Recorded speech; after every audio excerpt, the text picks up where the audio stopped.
this game is The Demons Told Me to Make This Game. I have played the demo and now a little bit of the main game. Well, I didn't play all the demo, so what I'm playing right now is still new to me. But it is a very interesting choice-based narrative game. I will be voice acting when I can. Yeah, it's fun. I like the art a lot. I like the choices. I now have a pocket of a jar of bees. And something to put them to sleep or calm them. So, I mean, like, there's at least that. But this is who we're playing. Thank you again to the devs for the key. Thank you so much. I'm really enjoying it. I really like it. This is just episode 1, and that's all that's out right now. They don't have the other episodes out right now.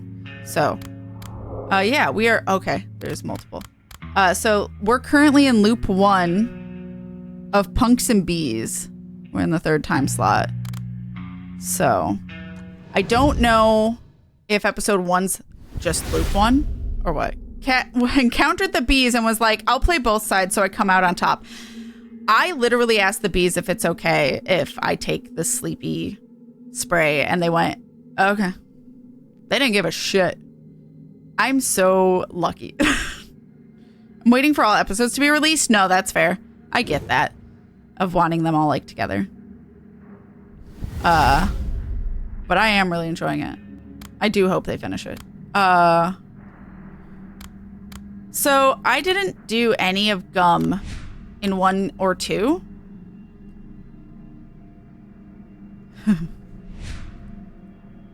I don't know if I should just go for I don't know if I should commit to tape as long as possible. I also don't know if... What worries me is that if I commit to Gum, if I switch and go back and do Gum for part 2, does that mean tape is never done? Does that mean everything I did for tape is undone? I know a few sites you can look at with River to see if you want to consider the option to sublease further. Well, we'd have to even see if it's a possibility. So I'll reach out, Cell, if it is a thing, if possible. That way you don't have to put in the energy and stuff if it's something we can't even do. I would feel bad if you found a bunch of things that that doesn't apply to us. I did get messaged. Hold on.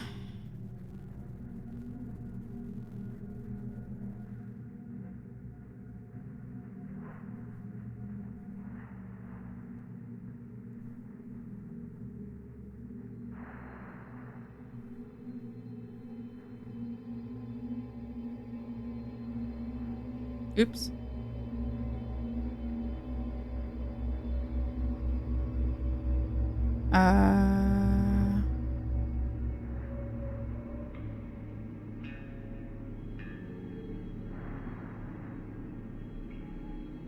Oops.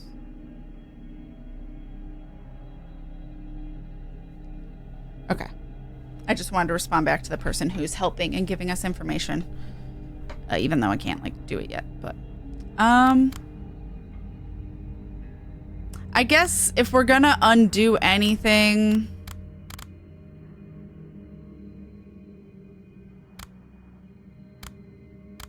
Might as well do it in the beginning. Would it undo what happens to tape in 2? Oh, well, but tape would die in 1. I wonder how the fuck they programmed this to, do all of what it does. I kind of want to see what's going on with Gum from here on out, too. So we did tape for 1 and 2. We have not done 3. I kind of want to see what's going on with Gum. If it results in tape getting killed, obviously, after we're done with Gum, we'll switch back over and do tapes again. Though we won't need to read it all, because I already did. And in theory, fingies crossed, I'd do the same things. Because I like the well, I don't know if I like the outcome yet, but I'm committing to the outcome. So, all right. Oh, I didn't, okay. I thought I was selecting. In your absence, the host makes their own choices. Possess a host in the present to advance the timeline, or in the past to alter it.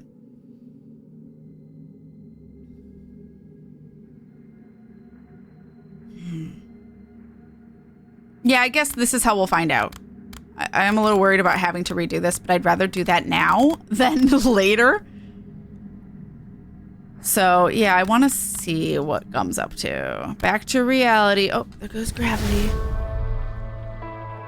Item gained, unpowered holy lantern.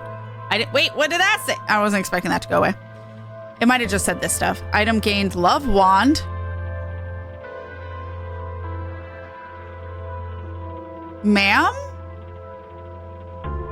Did I pick 1 or 2? Item gained some money.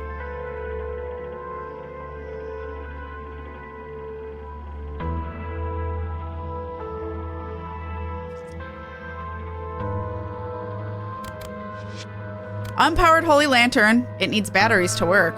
I'm gonna guess so does this. Love wand. Despite its natural ability to make people uncomfortable, love wand is, in fact, a beacon of happiness that runs on the power of love. I mean, no one's using it. Some money. A shameful amount, really. It doesn't say how many, unless it is what I see, which is like $3 and 2 pennies. But yeah, all right. All right, you go, girl. Hell yeah. Wait.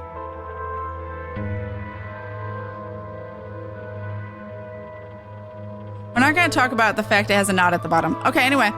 The town square at this early hour is almost empty, save for a teenage boy rolling around on his scruffy skateboard. I got learning curve. Possess both gum and tape in time slot 1. Love must be helpful in it. Yeah, it would be helpful in a demon apocalypse. Hell yeah. Okay. And you guys will have to let me know about sound and stuff. Oops. I'm gonna like move this up so I can see the sound though.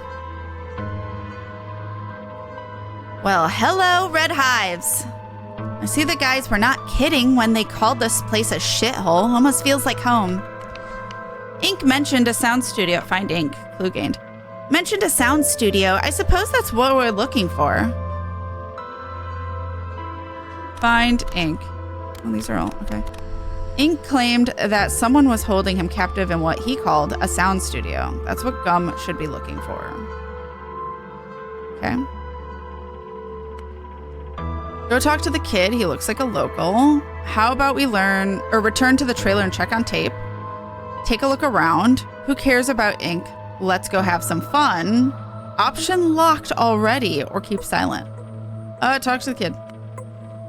Go talk to the kid. He looks like a local. Yeah, sounds like a plan. Gum rubs the bridge of her nose grumpily. Please let this be quick. Trait influence. Hates talking to people. Did I give her hates talking to people? I didn't. That's new.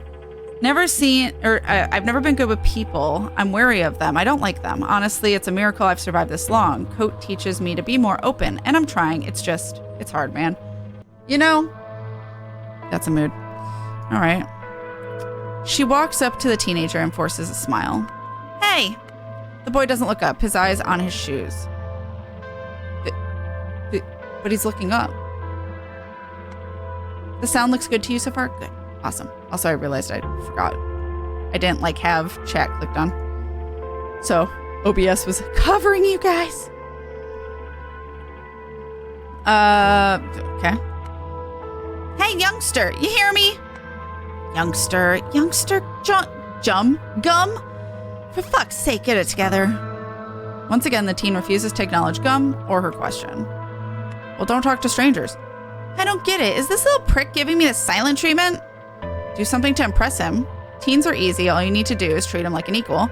Do you have money? Offer him money. Money always works. Play a damsel. Charm him. Tell him you're lost and you badly need his help. Or who does he think he is? You show him, Gum. It sucks because I feel like I'm not utilizing a lot of the influencing options because they're just not what I would do. I think, yeah, just treat him like an equal. Most of the time, kids just want to be seen as an equal. But I'm not utilizing what the game offers to use. Treat him like an equal. Sounds about right. Hey, look, I know it's a weird thing, I think they mean thing, not think. To ask at this hour, but where can I find a sound studio in this town? I know there's one, but I have no idea where to look. I'm kind of new here. The kid looks up and sizes gum up curiously, then he shrugs.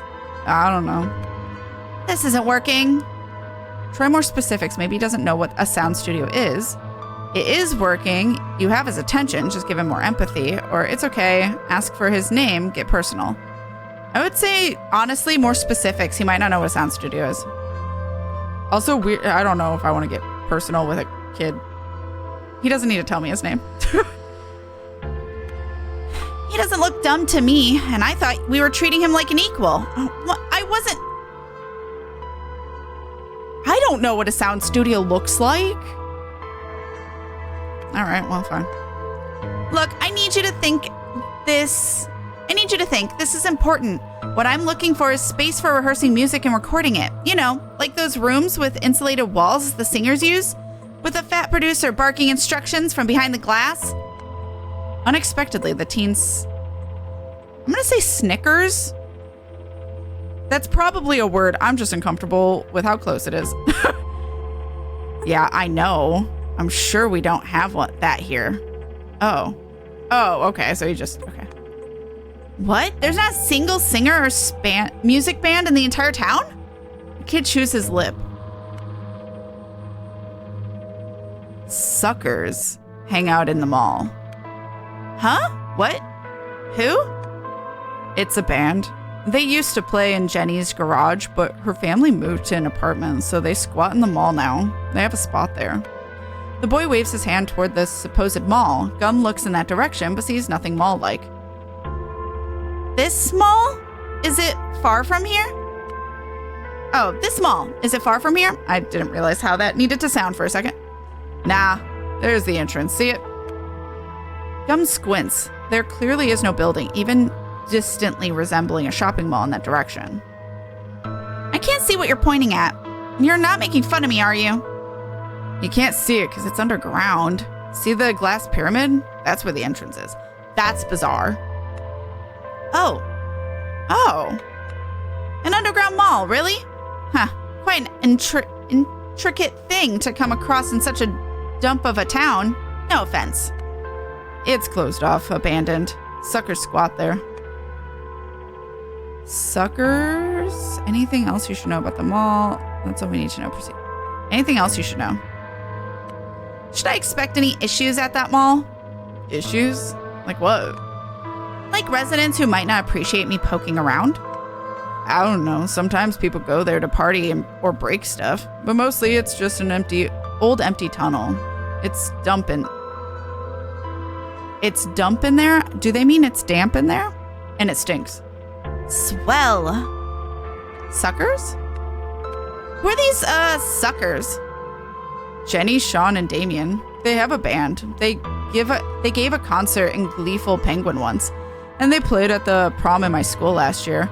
Sean said they gonna play this year too, but I don't think that's happening. Why not? They suck. I should have guessed. That's all we need to know. Thanks, kid. You helped a lot. Find ink. You seem really cool. Thanks? Respect from the youth. Let's go! I still gained his... Oh, it gave me his name. It says Gum gains Tom's respect. I guess if I had asked his name, it probably would have given me that, but... You have a family in Red Hives? Is that why you're here? To visit them? No, my family is a complicated issue. Why are you asking? No one really comes here, that's all. I want to get out of here. I hate this town. Oh, well, I can relate to that feeling. My family sucks too. Mom married this asshole Kevin. We are finding so much more about this kid than we're supposed to. Stranger danger? You should not be telling me this much. Mom married this asshole Kevin. Every night he'll go to Penguin, come home drunk and start yelling. I told Mom she should leave him, but she won't. Sometimes I think of running off. Just pack my bag and hit the road, you know? Yeah. That's what I did when I was about your age. I left home in exactly such fashion. A bag on my shoulder and 2 stolen Franklins in my pocket. And did it work out for you? Eventually, it did. I don't know if I want to I mean, it sounds like a drunk parent, yeah, and not listening. I just don't know if running away is without like a plan is a good option either. It's a dump in there. Oh, it might be it's a dump in there. They just forgot the it could be. So likely not US. Very few of those in the US. Underground mall. I didn't know that. Under the Louvre pyramid? I didn't know that was a thing.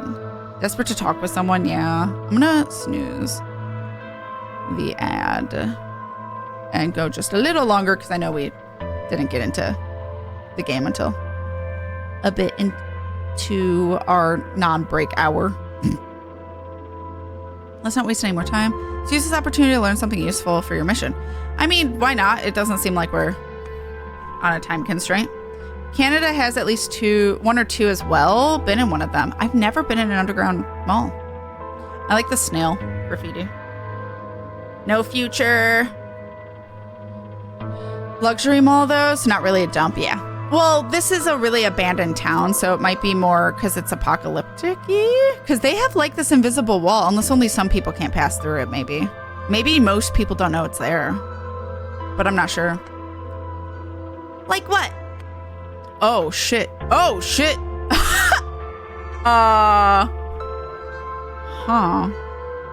Ask him about tape. Ask him about the town. Ask him if he's seen anything strange. What's the deal with the bees in this town? Oh, shit. Why would... Yeah, she wouldn't know this yet, though. Kind of want to know, though. What's the deal with the bees? I don't understand. What bees? Why? You'll understand later. Ask the question. Gum does. I don't understand. It's the town's name. That's what you're asking about? Maybe, yeah. Oh, I know that one. It's because of this legend that bees here used to be red in color and very large, bigger than hornets. Old people say they remember it. They say red bees died out at some point in the last century. But my biology teacher says it's a myth. Oh, well, it's not a myth, I'll tell you that much. She says there's no evidence that red bees ever existed. No photo, video, or anything to prove they were real. Because if it was like a century ago, they didn't have proof. That means it's just a myth. And what do you think? The boy shrugs. I've been to the apiary. Those bees are just normal. You haven't been recently. A lot of locked shit. Well, I only got that because I played tape first. And also I never finished. Like, I didn't do all the routes for tape. I just did it until I lived. Take care, Sooth. Have a lovely evening. Thank you so much for hanging out with us. I hope you have a lovely night. Thank you again for the biddies. And take care of yourself. Have a lovely evening.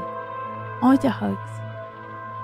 I love how the storylines interweave here. Yeah, I love how we are like, don't worry about it. Just ask the question. Ask him about tape, yeah. Like, did you see a guy floating around? I met a guy today who is suffering from severe memory loss. I wonder if you know him? What's his name?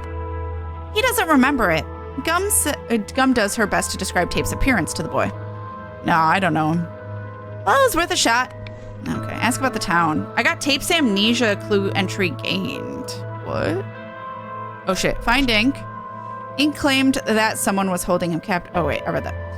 According to the kid Gum interrogates, the only place in Red Hives that matched the description is an amateur rehearsal space set up by a local band in the old abandoned mall. The entrance to the mall is located on the town square. Red bees. According to the history of Red Hives, the bees in this town were special, large in size, blood red in color, and very aggressive. They did not say aggressive. He never said that, actually. Tom says the bees he's seen on the excursion to the town's apiaries were normal. He doesn't believe the red bees has ever existed. It's probably just a myth about that. Tape's amnesia. Tape remembers nothing about his past life. Tom, the teenager, claims he's never seen Tape. Claims is interesting. Ask him about the town. What can you tell me about Red Hives? Imagine a small closet in your house that you decided had no use anymore. So you stuff it with some old shit and then slowly forgot it had ever been there. Life goes on in the rest of the house. Parties and dinners, furniture changes, repairs and renovations. But the little closet stays damp, dark, and silent. Mold grows on its walls. Spiders lurk in the corners. That's about it. Every once in a while, a confused guest will stumble upon it while looking for a toilet. He'll give it a funny look and mutter, "Wow, what a fucking dump," before shutting the door. That's Red Hives. I hate it here. Wow. Poetic, though. That was like a really good description. Surprising, but a really good description. Yeah, that's a really deep train of thought for a kid. I don't blame you. Ask if you've seen anything strange. Have you seen anything out of the ordinary lately? Like what? Weird shadows, moving shapes in the corner of your eye, things where they're not supposed to be. Anything. No. I see. Except, I've had a nightmare tonight. You mean last night? It was more scary than any bad dream I've seen, and it almost felt like it was real. It woke me up. Gum crouches before him. What'd you see? Is he crouching? What? I was on the street, standing and staring at a black spot, like a puddle. It was filled with water, and I somehow knew there was no bottom to it. And then one by one, 4 things flew out of it, floated up in the sky. 4 things? What things? What did they look like? Do you remember any details? Shape? Color? No, I didn't actually see them. I don't know how to explain it. I just knew they were there. I couldn't look up. I knew that if I did and beheld them, I would die. Gum raises an eyebrow at hearing the word beheld from a teenager's mouth, but chooses not to comment. I was gonna say, like, you know, I mean, he might just be big on reading and very poetic, but as a skater boy, not usually the stereotype. Skater reads some deep philosophy. The 4 horsemen? Oh, 4 horsemen makes sense. 4 items, or beings. Then those things started growing in size, covering everything. I had to close my eyes to avoid looking at them. And you know how in dreams, even when you try to close your eyes, you still see everything? Sure. So I tried to I kept my eyes closed, but I saw the town around me changing. Buildings, trees, cars, everything was changing its shape, turning ugly, painfully ugly, so bad it made me want to cry. And it stank. That was weird because my dreams, they are usually in black and white and there are no smells. But this time it was reeking. Everything around me reeked. The smell wasn't like anything I know to compare to. It was so terrible that I started crying and woke up. Entry gained to clue making sense of it all. 4 scary things, the world turning ugly, bad reek, huh? Gum chews her lip, thinking.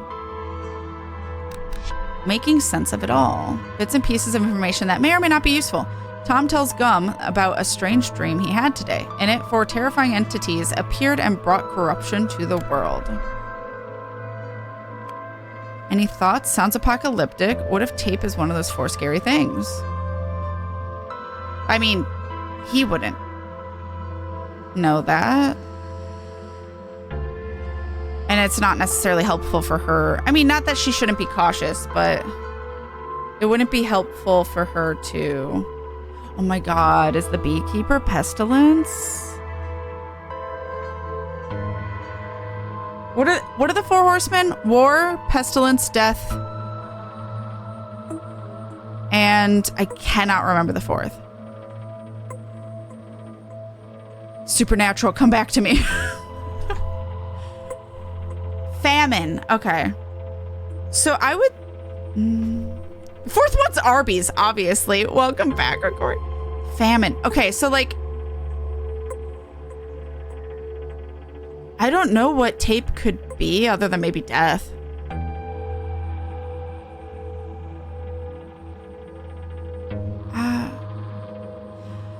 Because I would think the bees are pestilence, even though they're not a disease. They could be seen as one. They're not famine. They're not, I mean, I guess they could be war, but conquest for pestilence, war, famine, and death. These figures are traditionally, well, if it's conquest or pestilence, I could see the bees being conquest. These figures are traditionally associated with the horses they ride: white, red, black, pale, respectively. Respectively. Wait, so red is war? Oh, maybe the bees are war. If they're any, they're probably those two.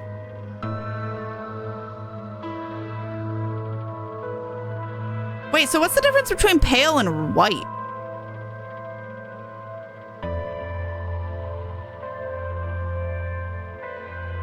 No, that's okay, Dormouse. I know you're not spoilering, or I know you know nothing about this game, so I don't mind us a little bit brainstorming together if we know nothing, unless it's like a puzzle. When I'm trying to figure out a puzzle, sometimes I like to try and figure it out myself. But when it comes to like story stuff, yeah, then I brainstorm with you guys so long as you don't know what's going on. It's when someone knows and then they foreshadow something that I'm like, shush, because they're hinting at something I wouldn't usually know. Like, we couldn't have made the leap otherwise, you know? I don't know what's the difference between white and pale? Pale, like sickly looking versus just white.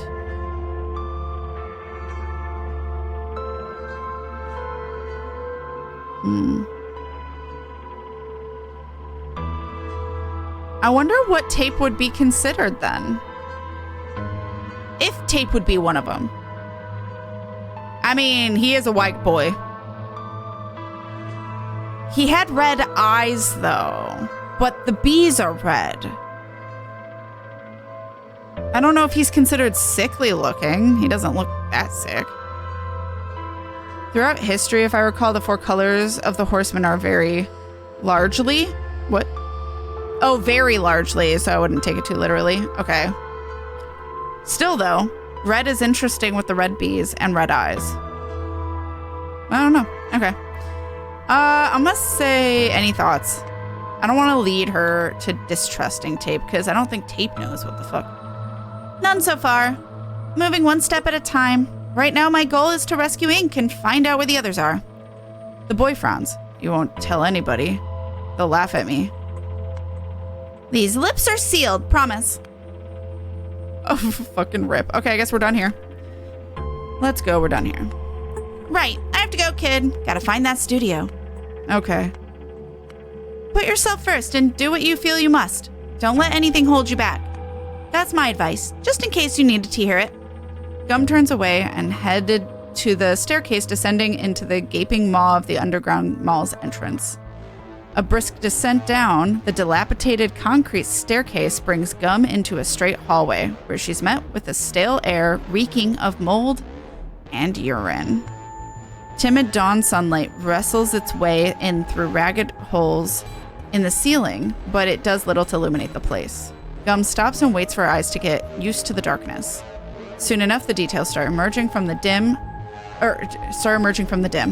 A toppled shopping cart, empty beer cans, scattered mannequin limbs, a gaping void behind broken glass storefronts.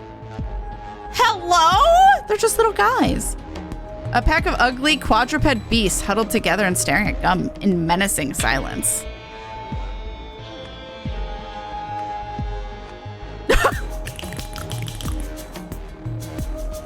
They're fleshy. Not much. Not much. What's up with you? Cool, cool. What? What do you mean? I have a locked option. What do you mean you can understand them? I'm glad they're just little guys. They're friends.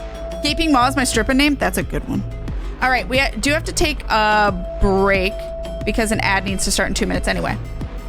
But you guys get the sick beat of music. For sure, the only constant is Death, the rider of the pale horse. Got it. All right. Yippee! Yeah! Like, they have arms like Yippee, guys. Like little hoarding bugs. All right. So, get up, stretch, hydrate, do all the things you need to do. Enjoy the music. And when we get back, we're going to talk to these little guys. I kind of love that we are just going to, like, I don't know, have a conversation with them. We did have a conversation with bees, too. It's just the tentacle monster that did not, and the hand, did not want to talk with us. But enjoy the music. And when we get back, we'll have a little chat with them. BRB. Why did Kita add Jimbo with Dumpy? Blame Tim. It's all Tim's fault. You're welcome. Hi, chat. Hello, hello. It was a sign. I love it. It's beautiful. I hadn't seen it till now. So good.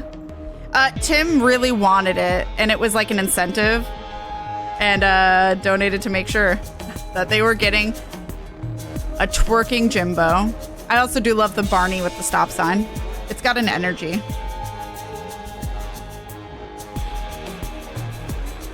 The cursed is good. Tentacle monster, I missed something? Yeah. It was a homeless guy asking for money, but it was actually a tentacle monster that ate us. So we had to redo that and then warn tape, hey, maybe we don't give it money. It's gonna eat you. Approximately 100 subs for it, yeah. Tim wanted a twerking Jimbo, okay? Tim made his dreams come true, which, you know, don't let your dreams be memes, okay? Make them happen. I don't know why I did controller. What the hell? This game isn't controller for me. I respect the hustle. Yeah. Yeah.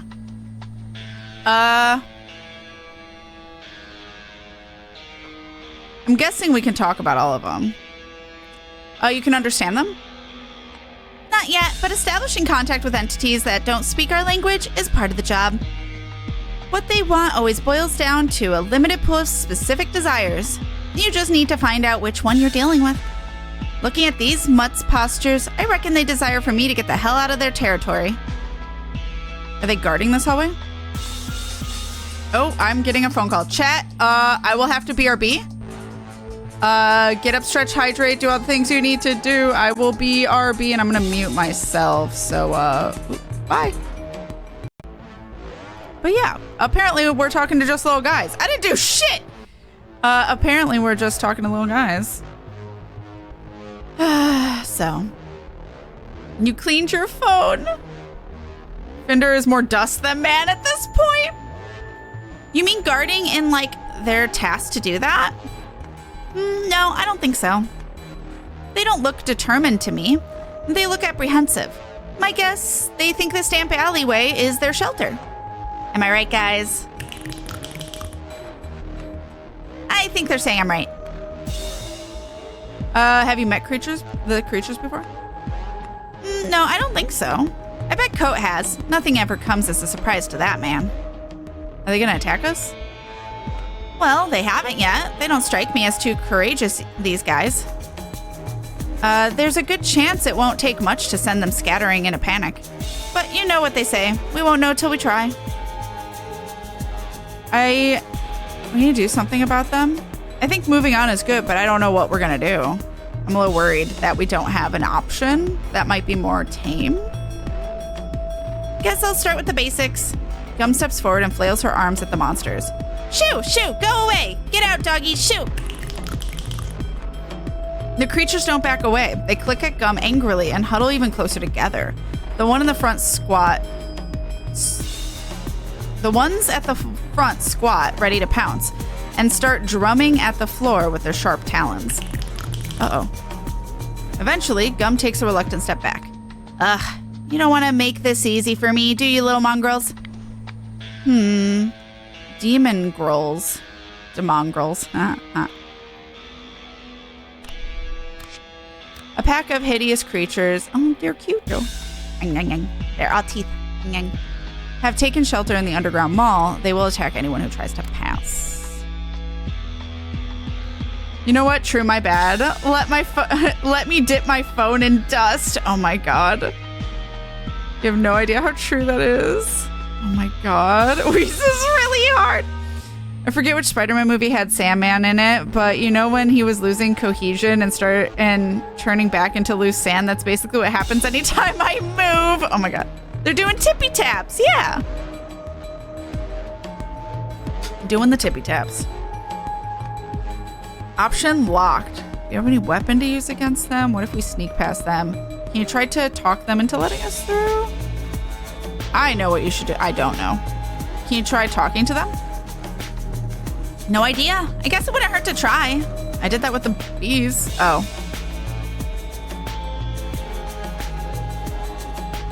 What if we sneak past them? I don't see how that's an option. We're in a straight hallway and they're watching me already.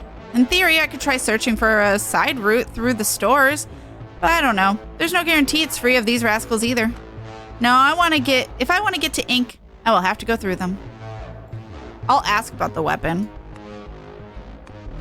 Holy Lantern, it's specifically designed for cases like this one.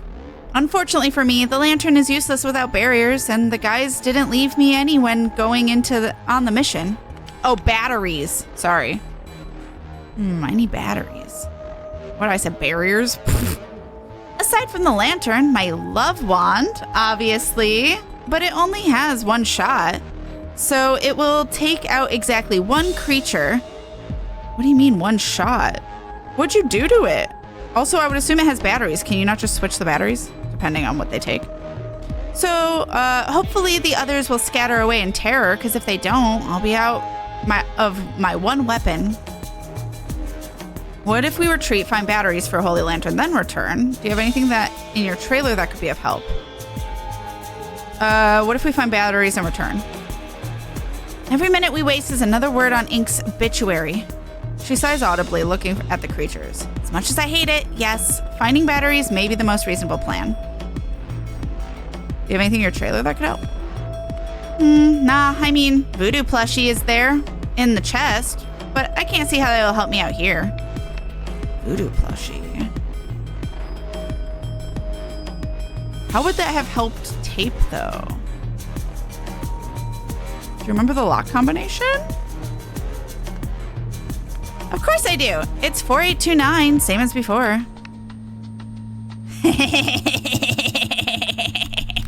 We have it. Heavy chest, lock chest. Heavy chest stands proudly in the middle of the trailer. Its presence impossible to ignore.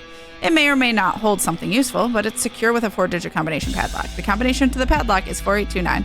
There's a toy in the chest, a plushie. Gum calls it voodoo plushie. Apparently, it's more than just a toy. My brain! Oh, CC might not be broken. I just might have forgotten to turn it on. McBrain, thank you so much for 25 months of support. I appreciate it. Hello, by the way. Captions should be on. I just turned them off for that phone call and then forgot to turn them back on. Thank you so much, McBrain. How you doing? Hello, hello. Hey. Love wand. Oh, it's exactly what you think. Yeah. Back with fresh strawberries, fresh bandages, and the threat of making me wear metaines? Is that the word? Bandages they tried last had allergic reaction. Ooh, good luck. Oh, I hope it's not. I hope it eases up on the itchiness soon. My gosh, this sucks. Demongrels. Gum carries a lantern in her backpack specifically designed to repel lesser demons. It runs on ordinary AA batteries. Voodoo plushie? The lungs from the cursed set of stuffed toys depicting human organs? The one I was thinking of using on tape to strangle the truth out of him, but decided not to because those plushies creep me out. Again, can't see how it could possibly be of use for me in this demo pack. Do you remember how to use it, though? We could strangle the elephant to teach the pack a lesson. No. The chest back. Weapons. Do you remember how to use it? What's there to remember? You point your hand at the target and press the shit out of the toy. It's that simple. Don't even need organics from the target. No blood, no hair strands, nothing. It just works. Vile stuff. Again, that thing creeps me out. Stop reminding me of it. I have information for tape if I need it. It might be too late, honestly. I kind of want to go back and get it just to have it, but then it might like change everything. Everything worked out relatively. Take it in your hand, point it at someone you don't like, and squeeze hard. Watch your victim thrash in agony as their lungs are being crushed.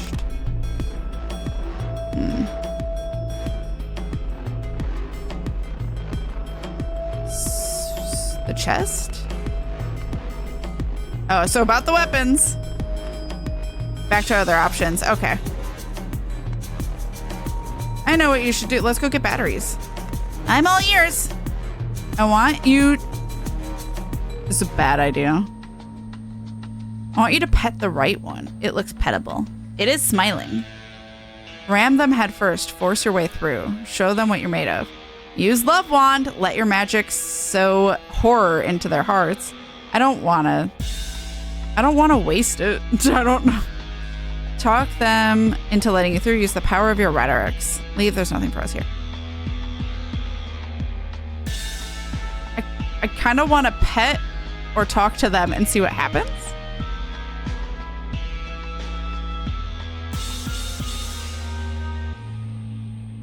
But pet with consent. I think let's try and talk to them. Shit. She has a 9 out of 10 willingness. That seems easy, right? Wait, I wasn't paying attention. What? Shit. I wasn't paying attention. What do I do? Oh, I have to hold it. Shit.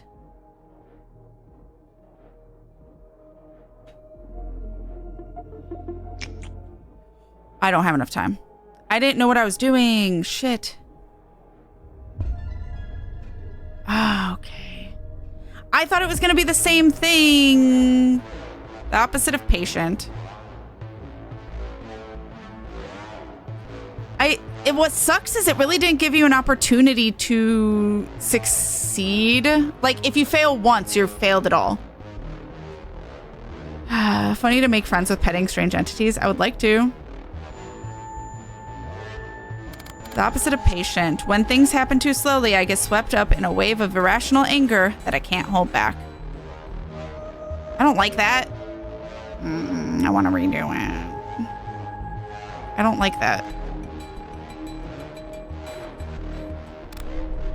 Ah! I wish I could just go back. Wait, hold on. No, damn. Do I have to fail first? And then redo the whole loop? Ugh.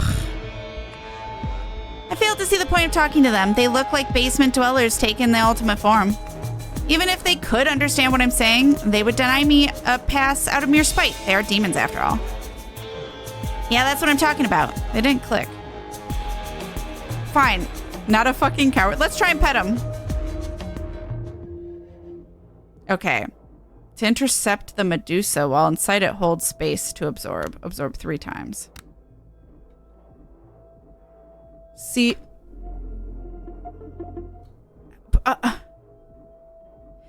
How are you supposed to do that?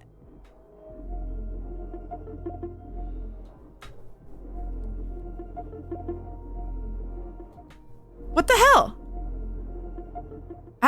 I'm literally... How? I don't... It said use WAS to... I didn't comprehend that my little ball could move. Shit, I want to redo. This sucks. That sucks! I hate it. I don't like that one. Hurt my thumb. Pressing my thumb on the spacebar. Oh, gum, my dear, as tempting as it sounds, it's generally considered a bad idea to pet anything that's not domesticated. Fuck. No, wait, what? Seriously, wait, what? Fuck. Do it again.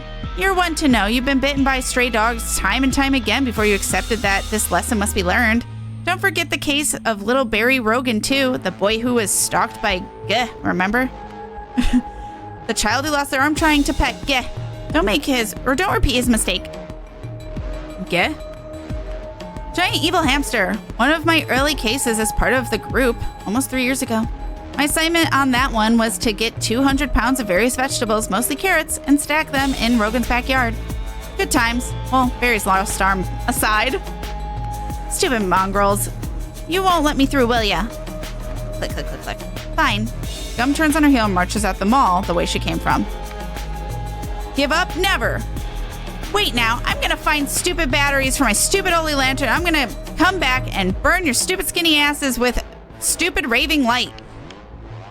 Batteries for holy lantern? Oh, I guess I got them. Click, click, click, click. Gum ignores mocking clicks behind her. Let the ugly bastards celebrate their triumph. It won't last long anyway. All right, where do I get batteries? Oh, I thought we were saying we do have batteries.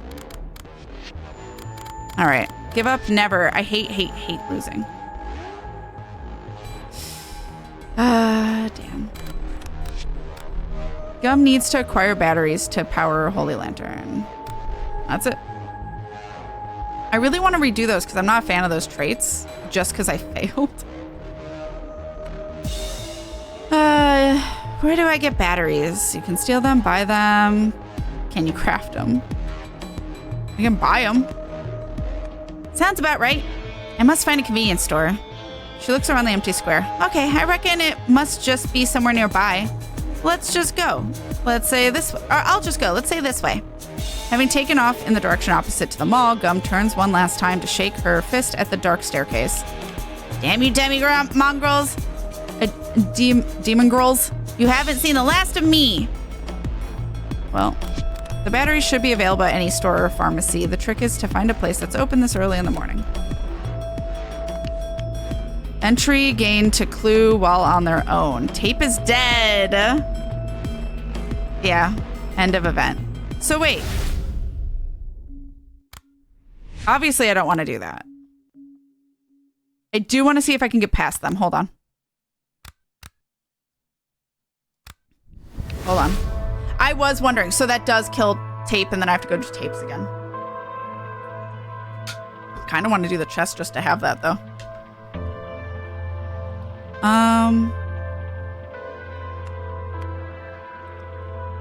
So we did all this. Oh, I can skip talking to the kid. The sound studio is in the underground mall. See the pyramid? That's the entrance.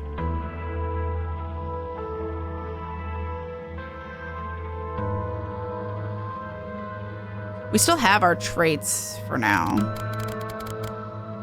So I guess let's go. Gum narrows her eyes at the sight of the glass pyramid. How do I know that? You've been here before, you just don't remember. You don't. You just have very sharp intuition. You're a wizard, Gum. Don't ask questions you don't want answers to. Ow. You don't, you just have very sharp intuition. Oh, really? So according to my intuition, ink is in that mall? We'll have to go through a pack of Mongols to get to him. We know all this. What the hell is demon girls? Ugh, this is insanity. Gum stomps her way over to the mall. A brisk descent. Mystical knowledge. Skip the kids straight to the mall. Brisk descent down the dilapidated concrete staircase brings Gum into a straight hallway where she's met with stale air reeking of mold and urine. Skip until Gum decides what to do. We still have that locked. I know what you should do. I'm gonna try talking to them and not fail this time.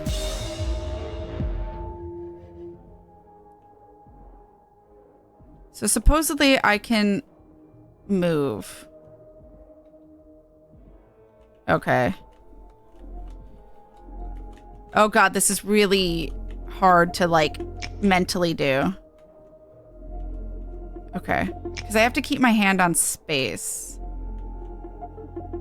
I was trying not to keep my thumb on space at first, and that's why I was fucking up so bad. But if I just held space and then moved around, it was a lot easier. Now I got animal friendly and get shit done. Did it overrule? Damn it, it didn't. All right, animal friendly. Animals are cool. They're honest. I love them. True though. Get shit done, whatever it takes. Reeking of mold, so cool to see. They included J.K. Rowling's house. Yeah, seriously. Kind of look like edgy versions of the autism creature. That's really funny, actually. Gum hesitates for a moment, considering the option, then nods. No harm in trying, right? She squats and extends her arm, palms up, as if offering the creatures an apple pie. Her voice suddenly soft and velvety. She says, "Hey, doggies. Look, I'm not armed. I don't mean to hurt you. I'm only passing along. Shall we talk it out?" Nothing changes in the creature's stances. You're lost, aren't you? You saw a tear, and passed through tear, and found yourself in a different world, so alien and so scary. I know how it feels to be stranded, to be torn away from home. I can help you. Say something about welfare. They look working class. Offer them a snack. We have nothing as a snack. They clearly don't understand you. Try clicking instead like they do, or you should let them sniff your hand. Get used to your smell.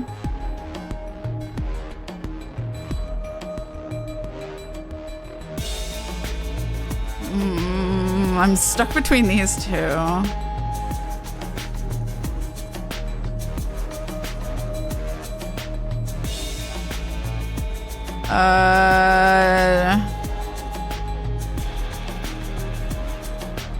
Let me click. Because I'm a little afraid of them biting my hand. They look working class! I'm ignoring you. I am no threat to you, doggies. I just need to go down this hallway to find my friend. Here, look. I am relaxed. I am moving very slowly. Looking as harmless as possible, Gum moves a step closer to the creatures. Go away! Wow, they spoke. And here's our contact. Wait, so they can actually talk. Good job, Gum. Was that a self-praise? What a nice change. I'm much more used to self-deprecation. Gotta focus now. I got a rival. Gum establishes contact with Demogrolls. Demon Grolls. I keep saying it funny. Want pass through. No harm. Leave. Leave. No, leave. Need pass. You give me pass. Clicking. Fight human. Tear human flesh. Eat human flesh. Friend. Want help you. Help get home. No, get home. Home, come here. Human never friend. Human slave. Human food. Go away. Leave, leave. Okay, it looks like they're not letting me pass. Okay. I need to power Holy Lantern. Gotta go find those batteries. Let them know they're ugly AF. Ask them about your team. Others like me. Human all die. They're lying. They don't know shit. Who do they serve? Who, Master? Master coming. Master name? Coming. I hate when they get all this cryptic. Get this cryptic. Ask them how we should refer to them. Name? Go away, human. Demon Grills it is. All right. Let's head out. Gum turns around and leaves the hallway, accompanied by the mocking clicks of the creatures. All right, where do I get batteries? Okay, yeah. Buy them still? Sounds about right. Must find a convenience store. Reckon nearby, this way. Damn it, you haven't seen the last of me and Tape's dead. So, we need to not do that. All right. Not friend material then? No, unfortunately. Master coming high. I didn't know we were on the hub. What's the hub? Okay, so we gotta beat Tape to keep him alive. Makes sense. I do.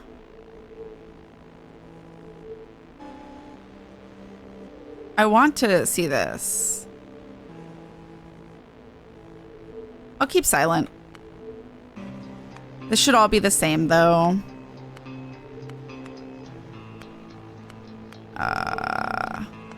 It might be the ramp, but... Pockets, maybe you have it.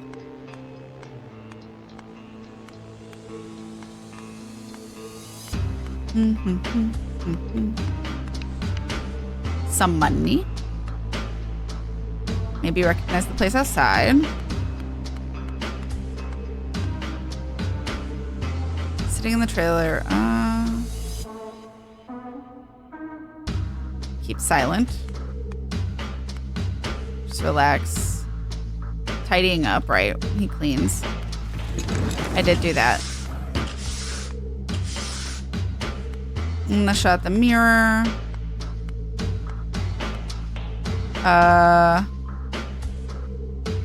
Might be a better mirror. I wonder if I should have talked to the kid. Well, it doesn't matter because, like, I guess we're doing this as Tape. We're gonna do this. Bathroom.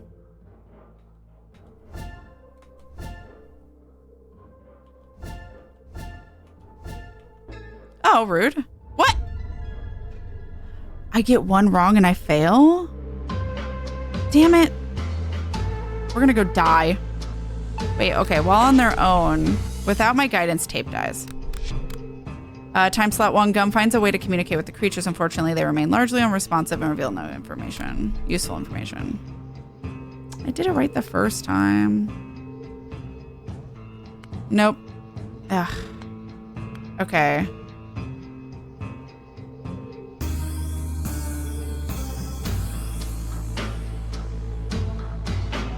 He stands before the bathroom door, feet locked in place, glaring at the retired mirror with like a blood enemy. Nope, not doing this. I don't need to see my face, not now, not ever. Problem solved. Still, he doesn't move. His fingers twitch. His shoulders are rigid. He eyes the door, his last line of defense lying between him and the inevitable truth about his appearance. You know what? I have an idea on how to solve this whole problem. He yanks the door open in one sharp motion, then flings himself to the side, pressing flat against the wall like dodging a sniper shot. As expected, the mirror is there, unmoving and indifferent. It reflects the contents of the bathroom, including the empty spot where Tape would have been standing if he had entered the room normally. For some reason, this feels even worse. Tape fumes. I hate this. I hate everything about this. Before thinking about what he's doing, he swings his fist and smashing into the glass. Fixed it. I got faceless. Tape breaks bathroom mirror. He flexes his fingers, inspecting the shallow cuts across his knuckles. Small price to pay. No more mirrors. No more self-discoveries. Without a second look, he turns and walks out. The retired mirror on the door looks on him sadly, probably mourning the death of her younger sister. You get to live, for now. Tape steps over the broken glass, the sharp crunch beneath his boot sealing his decision. No more surprises. No more existential crisis. Awesome. Now what else do I do? Okay, I'm gonna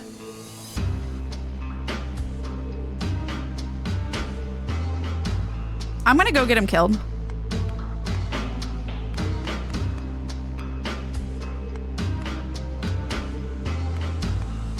I know the... Oh, wait, no. We knew that, yeah.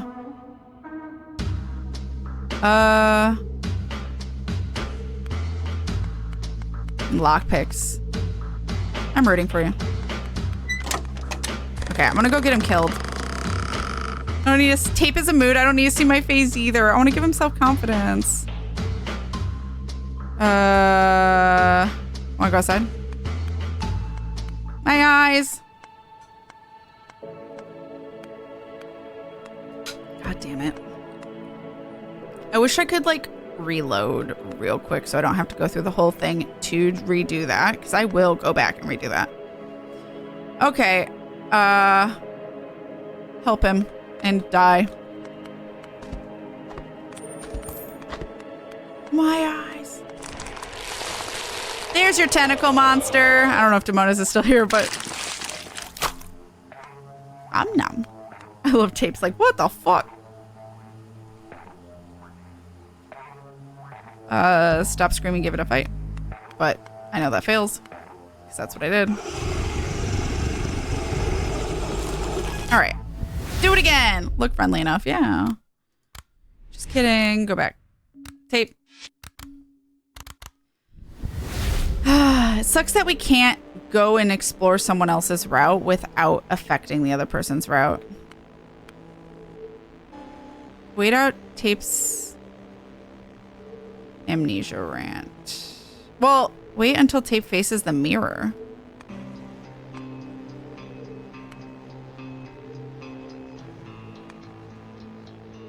Okay. Yeah. Got it. Try it again.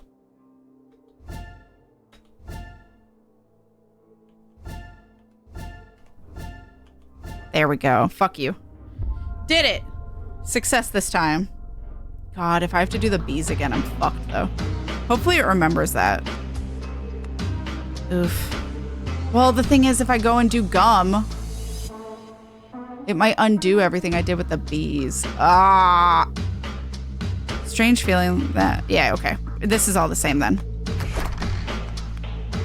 There's Tape. No self-hate here. Yeah. Give him confidence. Again. The edgiest of eggs. Eggiest of eggs? Let's address the elephant in the room, the chest.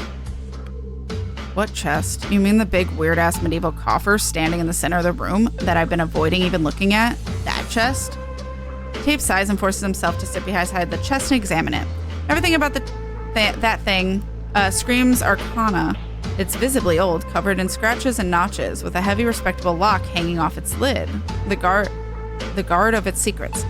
Clearly, there must be something valuable inside. A money stash? Tape checks the padlock. It appears to be mechanical, boasting a 4-digit combination mechanism. 4 digits, eh? Meaning it's about 10,000 possible combinations. Ugh. Unless they have the combination scribed on a sticker on the fridge. I'm afraid I'm not opening this thing. However, the visions of the future unfold before you. You've got those numbers in your head. It's 4829. Sounds credible. 4829, you say? Whatever, let's try it. Tape enters the combination and the lock in his hand clicks. Wait, what? This can't be happening. But it is happening.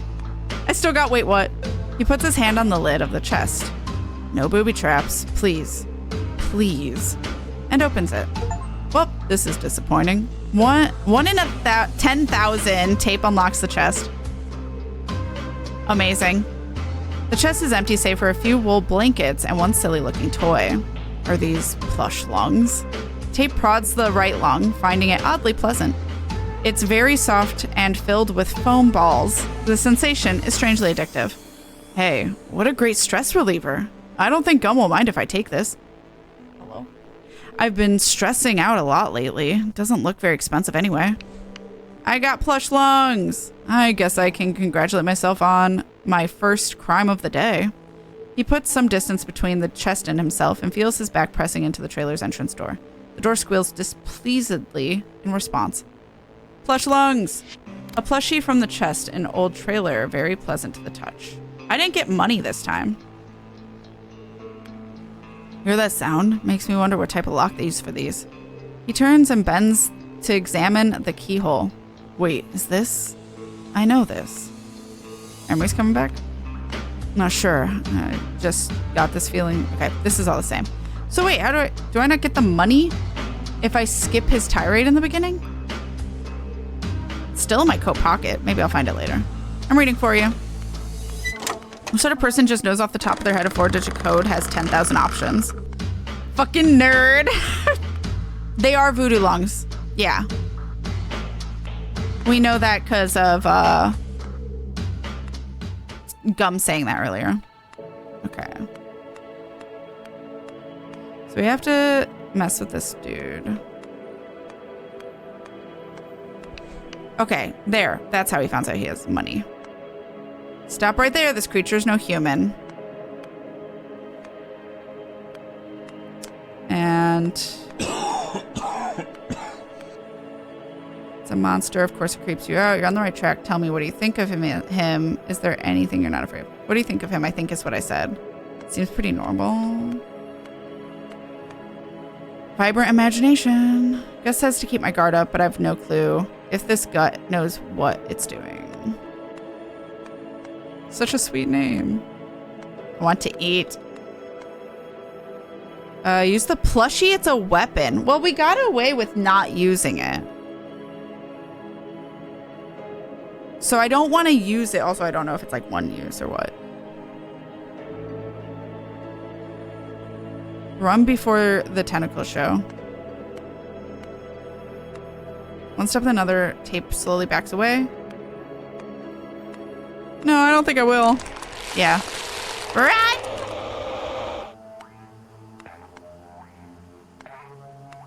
Yeah. Breaks into a run. I'm sorry, I can't do that. I can't. Deal with this shit yourselves. I'm leaving. I'm fucking leaving. End event. Okay, Tape's alive! Alright. Oh, so it locks me out of 3 now and I have to do 2 all over again anyway. I don't know how I feel about that.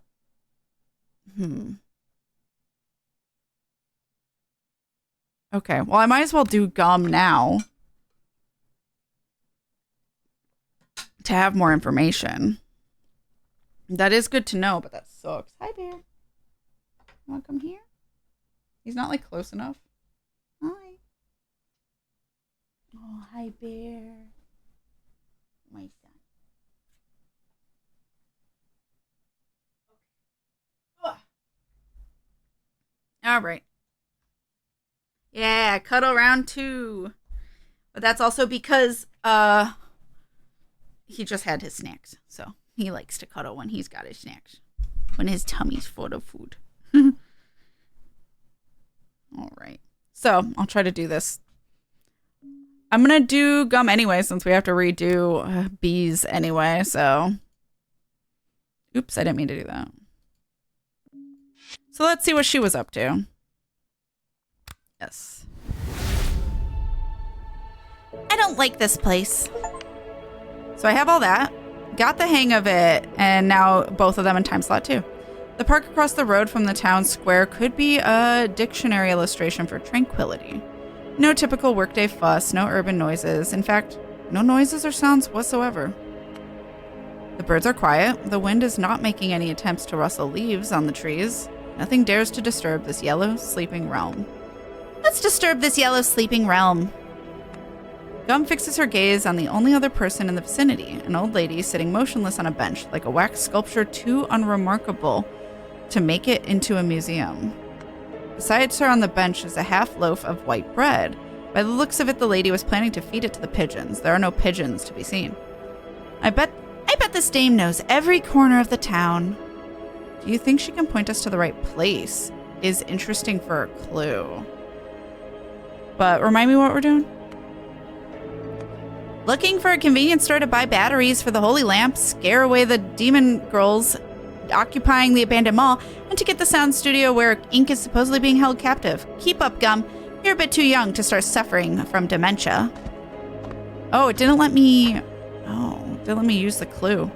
Gum lets out a cough aimed to catch the old lady's attention. Hey there, I'm new in town. Can you point me in the nearest place where I could buy electric batteries? The lady raises her head and gazes at Gum. She frowns, looking somewhat puzzled. Gum's brazen intrusion must have ripped her out of her fond memories of her lavish youth, obviously. Demon girls, sign me up! Gum patiently counts to 3, giving the lady time to adjust to the depressive bleakness of the real world. Okay, no, it's taking too long. She's asleep. I can't believe this is the opposite of patient. God damn it. I can't believe this is the second time it's happening today. Maybe it's some local cultural thing? Do they get score points based on how long they keep me hanging? Repeat the question louder. She's just confused. Give her more details. Ask again, but add, please. Your manner of speech may be perceived as rude. Her gaze is judgmental. It's your outfit she clearly hates. I would say give more details like we did the kid. It may be a hardware store, a convenience store, a pharmacy, a gas station, anything would work, really. Anything not too far away and open at this hour, that is. It's kind of an emergency. I need the batteries for my my flashlight. Of course. You know how flashlights are.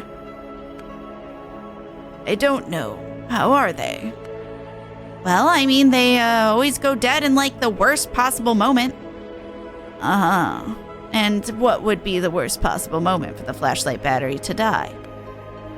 When you're in a dark shed and, come on, I don't know, give me a break. The old lady chuckles. You must excuse the old bored woman's curiosity, child, but I didn't mean to pry. The only place that is open this early is Diego's Mercadito? I'm not sure how to pronounce that. Mercadito? Audio looped. Take the main path out of the park and continue straight for 2 blocks. It's a corner store with a flashy red sign in a bombastic font. You won't miss it. You're a bit too young. Dementia can absolutely affect children because the human brain sucks. It's true. Beat her up. I bet she has batteries in her purse. She's hoarding them. Oh. Okay. That was quick and helpful. You should thank her. Let's end this interaction right away. Turn and run away. Did she just call you a child? How dare she spit on her? I think we should thank her. But what? The only place open this early is Diego's Mercadito. It's down the main path out of the park, then 2 more blocks straight. It's a corner store with a flashy red sign and bold, bombastic font.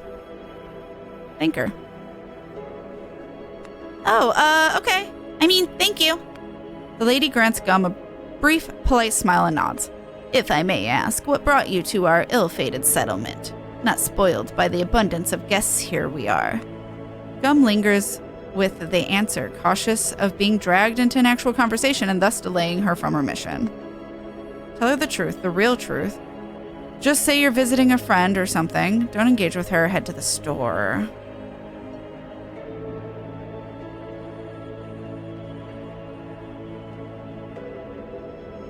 I mean, I think she'd get a kick out of telling the truth.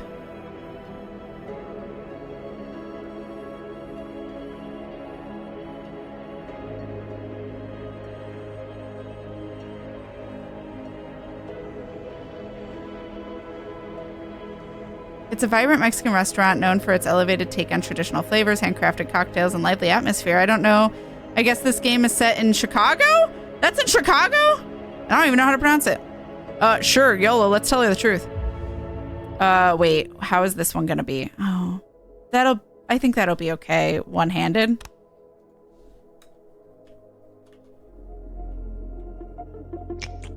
Yeah. Baron is, of course, using this time to move. Okay, thank God. Here, Bear. No, Bear.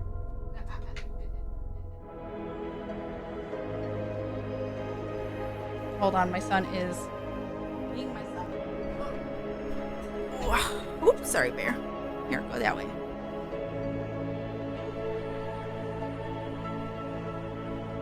Or just sit there, that's fine too. I did it though. Misread that so bad. Batteries in her ass. Obviously. Where else would they be?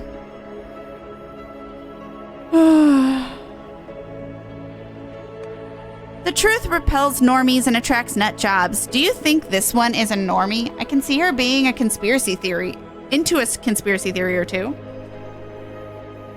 I swear. My son.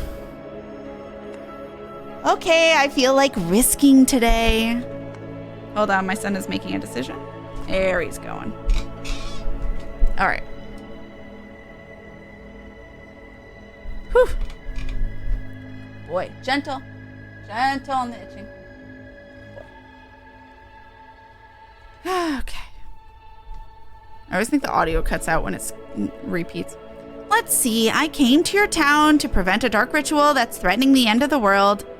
Or that's threatening to end the world. Right now, I am looking for my teammate who's presumably being held against his will by the people trying to complete the ritual. I've already pinned the location of my teammate, but I can't reach him. The passage is in a mall, and it's blocked by a pack of demon creatures.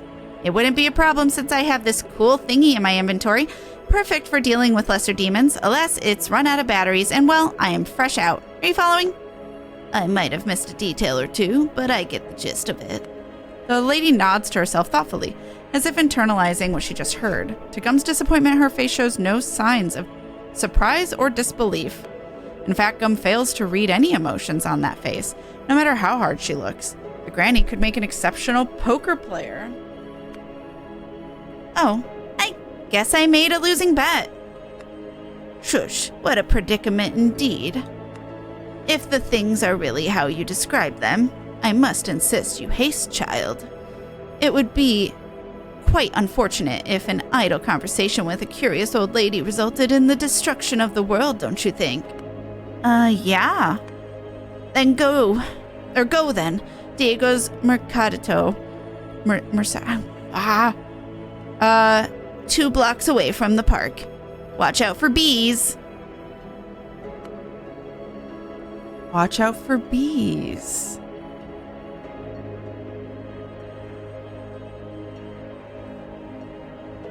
Why watch out for bees?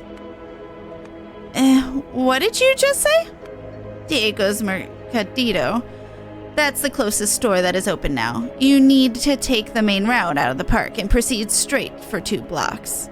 No, you told me to watch out for bees. What was that about?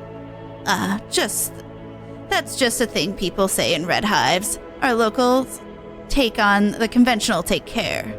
The town used to be widely known for its apiaries. Our bees were of a peculiar nature, scarlet in color, large in size, and notoriously aggressive. I see. Well, thanks for the history insight. Not at all. I'm not going to confront her. All right, let's go. Thank you. Right. I'll be on my way then. You, have a good day. Gum turns and heads towards the presumable Mercadito store. Mercadito.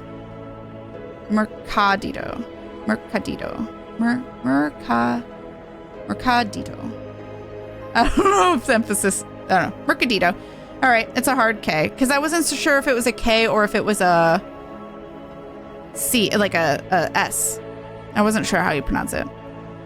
As she nears the boundary of the park, a subtle motion catches her peripheral vision, a dark blot amidst the verdant landscape.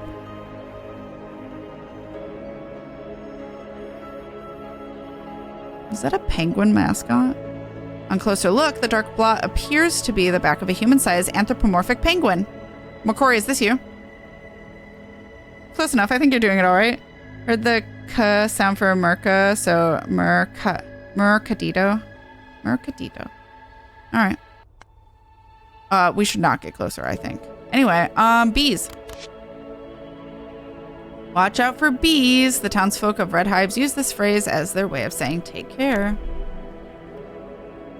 Even closer look, the penguin appears to be puffy mascot costume powered by the misery of a sweaty capitalism victim bound to wearing it. Mercadese 2. Got it. Oh my god. My face reveal. Fuck. Not yet. You're turned away. What time is it? 7 a.m.? Damn. And this poor soul's already on the shift. Talk about having it hard. The person in the penguin costume seems to share Gum's sentiment, standing still on their cartoonish bird feet and probably dissociating.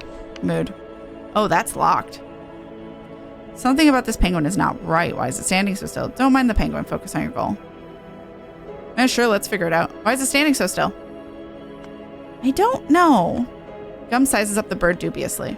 Come on, I bet the fella is just asleep on the job. Honestly, I can't blame him. If I had to show up at work this early, I'd be... Gum stops, pondering a good example of antisocial behavior to complete her metaphor. Smearing shit on the walls.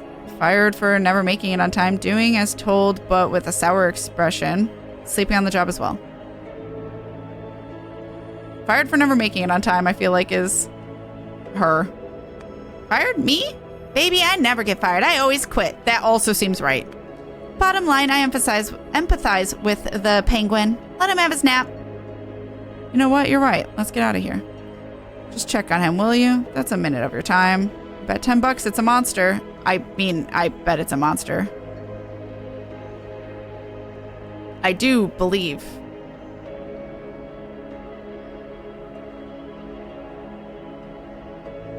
And again. Penguin. There's a person in the town park wearing a mascot costume designed to look like a penguin. I bet $10 it's a monster. Well, I raise you 20, it's not. And shut up. You don't have any money anyway. You're a voice in my head. I don't know why I'm even talking to you. Gum stomps her way to the penguin. I'm going to get Gum killed here. To the penguin person, halting 10 feet away, a safe distance. Hey, mate, you right there? You all right in there? What I do here doesn't even really that much matter, although getting her traits might. But I'm going to be doing tapes because I want to do the B part. Mr. Worldwide. Bye, Penguin. What's this? A handsome family having a picnic lunch? The briefcase full of bees ought to put a stop to that. I have a jar of bees. If this is set in Chicago, I can't find anything reliable that points to it. The Mercadito restaurant doesn't have a park within even 5 blocks, and the nearest closest Chicago has to an underground mall is the Pedway, a series of tunnels that connect many businesses. So I'm thinking this is an area with a large Hispanic presence as Mercadito translates to market. Got it.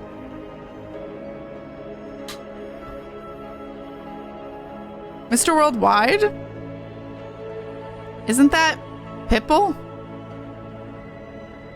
Yeah, I don't have a jar of bees, but I might go back and do it. Although, because like I thought that went decently. The penguin does not acknowledge the question.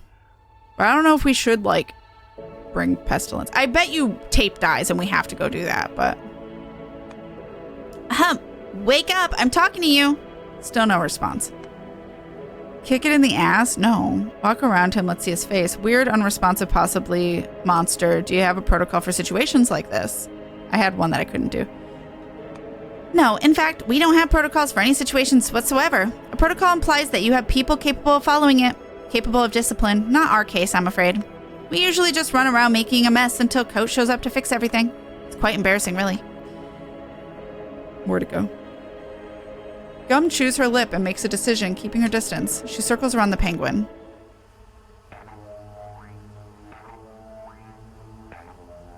I'm sorry. Do I hear buzzing? Is this the buzz song?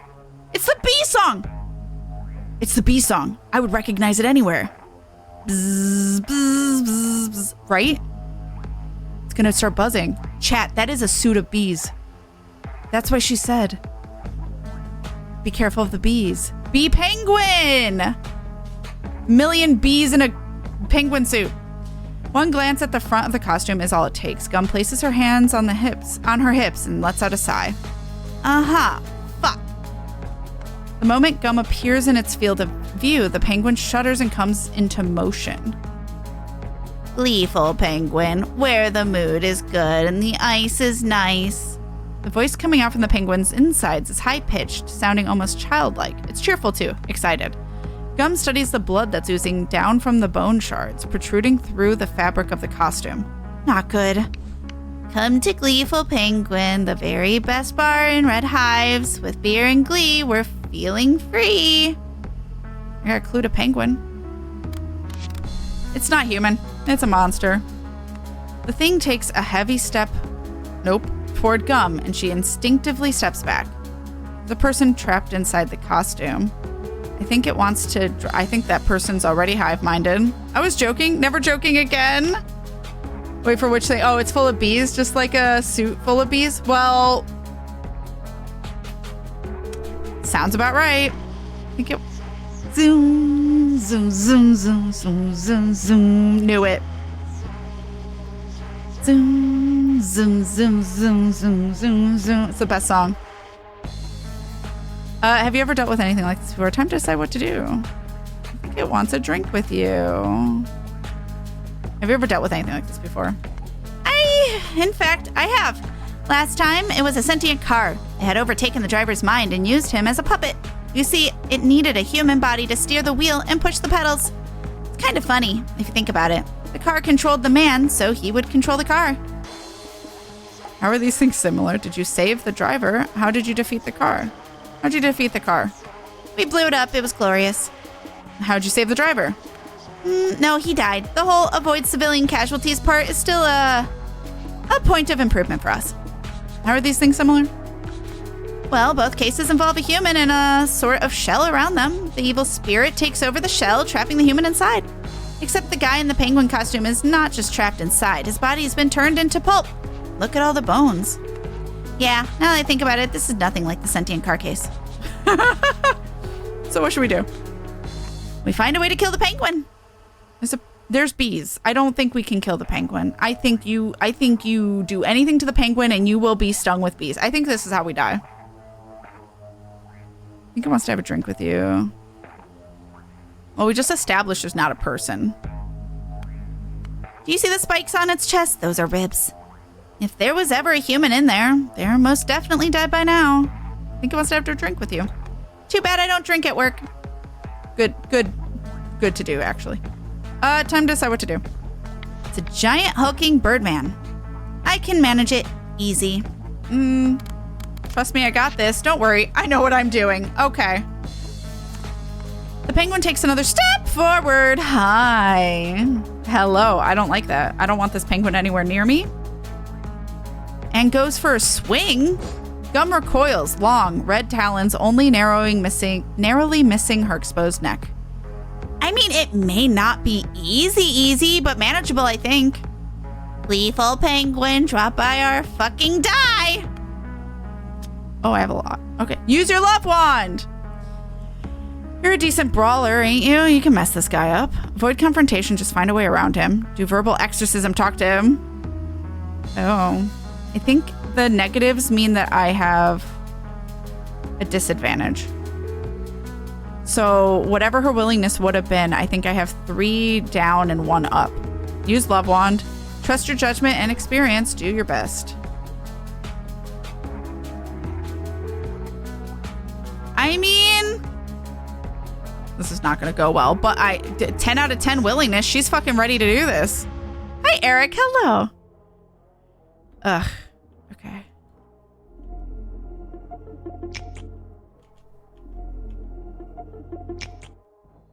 I wish it let you practice before you do it so you know what you're doing going into those for the first time. Like maybe the tutorial having all the opportunities of different types of ways.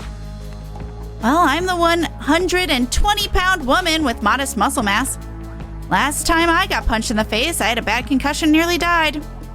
To think of it, I doubt there's even such a thing as decent brawler. Street fights are unpredictable and get nasty real fast. No matter how strong or skilled you are, it's always wiser to avoid a fight whenever that's an option. That being said, where I grew up, that was usually not an option. So all I could do with my physique was learn how to not get punched. And she cracks her fingers loudly. Oh boy, was I a good student. The birds are sassy. Bring it on, bitch. Show the gleeful Broglin that you're made of. What you're made of. Gum gifts the penguin a cheeky grin before switching into battle mode. Fast and furious. A petite, nimble shadow whirls around the monster, movement too fast to be registered by the eye. 2 consecutive kicks land tentatively on the wide blue back. The penguin slouches forward, waving its wings as if trying to fend off wasps claiming its birthday cake. Interesting choice of words. It looks ridiculously ineffective. Glee. Gum doesn't let herself be deceived by the visible awkwardness of her opponent, astutely aware that he's inviting her to lower her guard and make a mistake. Seizing a good moment, she positions herself behind the penguin and takes hold of the end of its scarf. Orthopedic surgeons have this one simple trick. Big fan of dirty tricks. She delivers a ferocious kick to the back of the monster's knee, making it lose its balance, and yanks the scarf downward with a hefty effort. This is me, if you even care. Just fucking planking.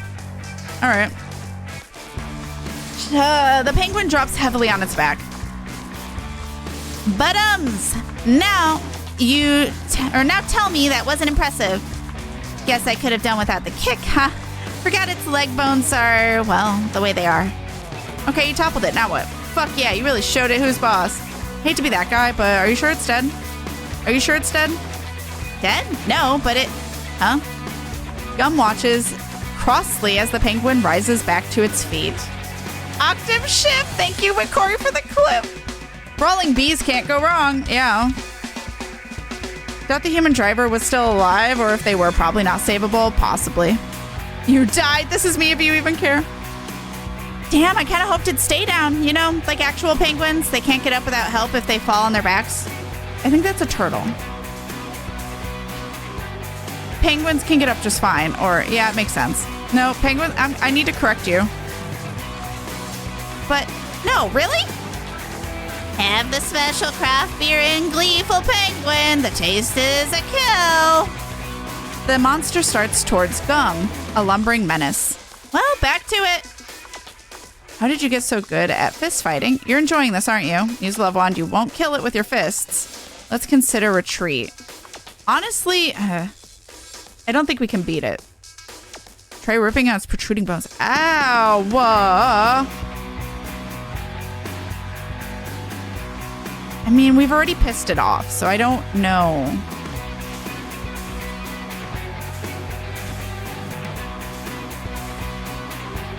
I don't want to waste this. Honestly, we probably wisely should run away. And also, whatever we do is probably not going to matter because we're probably going to have to be tape.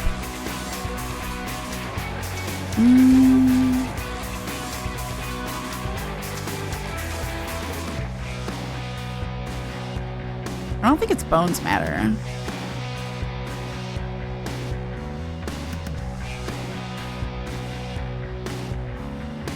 Let's consider retreat. No fucking way. Retreat is defeat. Knew it. It's that or getting murdered. You can't fight it all day. Fair enough. Hey, shameful KatFTWynn. Look at all those boners you've got. You must be very happy to see me. Ma'am? Cringe. Gum rushes into attack. She manages to... How could this happen to me? I've made my mistakes. Oh my god. She manages to topple the penguin one more time, and one more after that. As it wriggles, attempting to get up, Gum finally spots an opportunity to grab the protruding ulna bone on its right wing. Come to mommy. Okay. Pressing her foot against the penguin's belly, she grabs the bone and pulls it. Gotcha. Well, this is how Gum dies. The bone momentarily comes out, no, extends, and shoots forward with a bullet force, piercing Gum's stomach. What? Gotcha. Blood fills Gum's mouth and leaks down from her lips. The penguin reaches out with its left wing, and the forearm bones on its skewer Gum's shoulder. Well, delicious dinner tonight at Gleeful Penguin. the monster brings Gum closer to its chest into the deadly embrace against its reverse spiky ribcage. Yummy, yummy. While on their own, spicy wings see the brawl with Penguin to its logical end. Yep, okay. Can I not? Why are these broken? Just because because I need to end event, I guess. Okay, obviously we can't have her die. I kind of want to see. Come to mommy might be some of the worst last words to ever utter. Gum, huh? Yeah. The graphic transition was so goofy. I'm sorry. Wonder if we could just leave it alone. I want to try. What do we get? Big fan of dirty tricks. Fighting dirty is the only way to do it when you're 5'2" feet tall. Yeah, 5.2 feet tall and weigh 115 pounds. She said 120.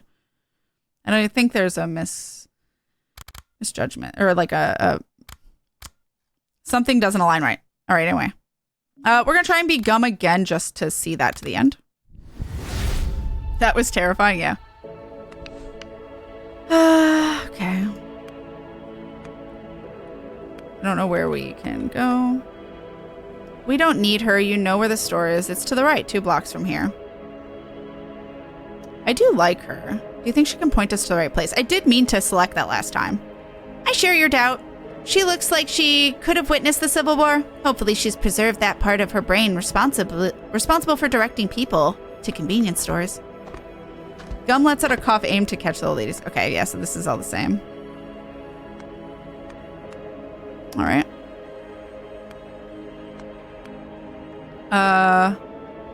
She's confused. Give her more details. All right.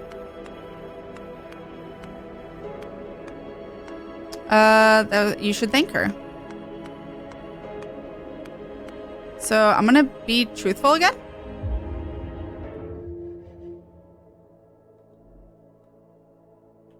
What? Come back.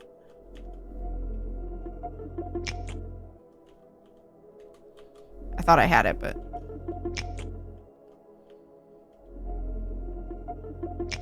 Okay, there we go. Being called cringe by bees, yeah. All right. She looks like she could have witnessed the Civil War. New insult to boomers dropped, yeah. So that's why she's warning us of the bees, because she's like, okay, be careful of that suit. Okay, cool. I'm gonna say the bees thing again.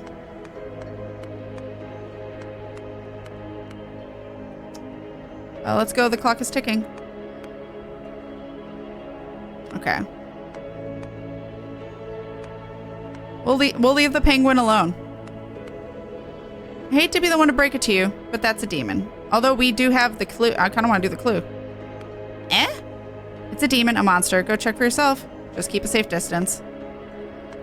Gum hesitates for a moment, but eventually gives in to curiosity and does what she suggested. Okay. Well, demon or not, but this is certainly not normal. Lethal Penguin, come and have a bloodbath of a night. Okay, voice. If you're so smart, I suppose you can suggest what I do with it, too. I suspect there are quite a few ways to approach the situation. These are locked. Come to Gleeful Penguin, the very best bar in the Red Hives. With beer and glee, we're fleeing free. Feeling free. Thing takes a heavy step towards Gum. She instinctively steps back. Time to decide what to do. It's a giant hulking bird man. I can manage it easy. Penguin takes another step forward and goes for a swing. Gum recoils, long red talons only narrowing, missing her exposed neck. I mean, okay, so we have that. That's all new, or the same. Do verbal exorcism, talk to him. We tried to. Okay. I think it's either love wand or avoid confrontation. I'm gonna try and find a way around him. You mean retreat? Why? It's too big for you to handle. Ink is the priority. You'll deal with the penguin later. That will convince her better, I think. Although I didn't look at the willingness, but that's probably fine.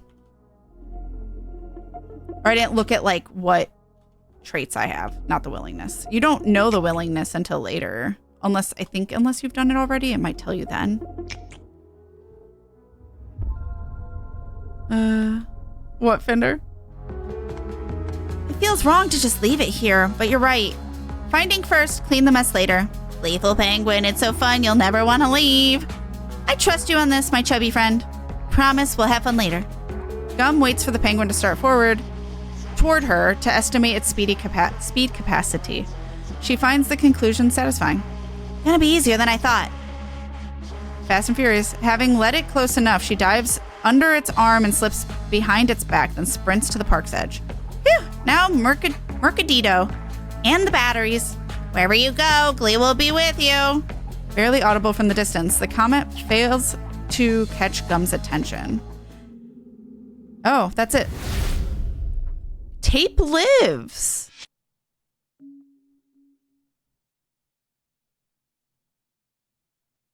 So honestly, we did less as Gum because I didn't waste the vibrator. And she didn't like lose any. She just got more knowledge. But there's no benefit to being her in 2. So we might want to be Tape. So I guess we're going to have bees. Maybe it'll help us in a situation. But we'll also have I'm going to call it night juice from I forgot what it's called. The calming spray, whatever. That would be good to have for the situation like the penguin, right? So that might be a good plan. I think committing to Tape is a good thing in this case. So we'll do that in a moment, but I gotta run to the bathroom, but also ads need to play anyway. So the smoker, that's what it's called. Thank you. The night juice is from fucking Deathmark. So get up, stretch, hydrate. Well, hold on. Let me give you guys music, I guess. Let me start it. Yeah. Right? Wait, hold on. Yeah, 2. Because I think it's more helpful to have the items. So, all right. Deal stricken, smoker taken. Is this just saying I have everything? I might try that actually. Wait. Skip to hunting for the smoker. Deal stricken. Deal stricken, smoker taken. I need to find Gum and tell her everything. I have bee smoker and jar of bees. Oh, okay. That's perfect. While on their own, Tape survives this one without me, but Gum also can. So, penguin. Don't let Gum fist fight the penguin. No matter how much she insists, she can't win. Yep. With these thoughts, Tape turns back to the apiary. The withered grass rustles beneath his feet. As he walks, his gaze drifts towards the rise in the barrier. Even from here, he can see its faint shimmer, the way the light catches and bends unnaturally across its surface. No way out, no escape. It leaves only one direction. That's a band, inward. All right, so I'll leave you guys here with this music. So get up, stretch, hydrate, do all the things you need to do. And when we get back, we will go into new territory. Maybe as Tape, since we've been Gum so much this stream. So yeah, we'll just see what this has in store. So BRB, everyone. Oh my God, that's so funny. I didn't even realize that "come to mommy" was the last word she ever uttered in that. Hi, chat. We back. I have some hugs to eat. But yeah. Need to get this game. Not really horror thriller person, but want to support these devs. This game's very interesting so far. Yeah, I really like the different ways of going about it. I just wish I had a tutorial for like that kind of. A tutorial of testing it out first before committing. Kind of like when you test mini games before actually committing to the mini game in Mario Party. Just for the first time. So unfortunate, yeah. Wild.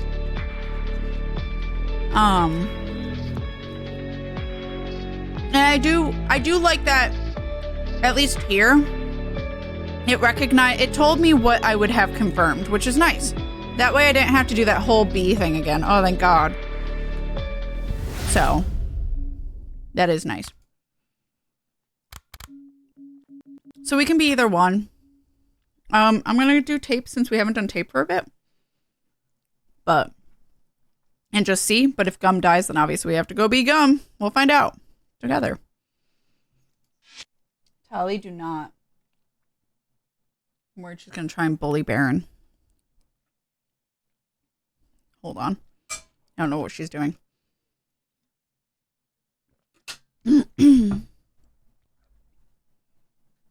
Okay, she's laying down behind my tablet. That's fine. All right, tape. Back to reality. Oh, there goes gravity. That's a lot of dead people. The House of God can't protect you from the apocalypse, chat. No bully!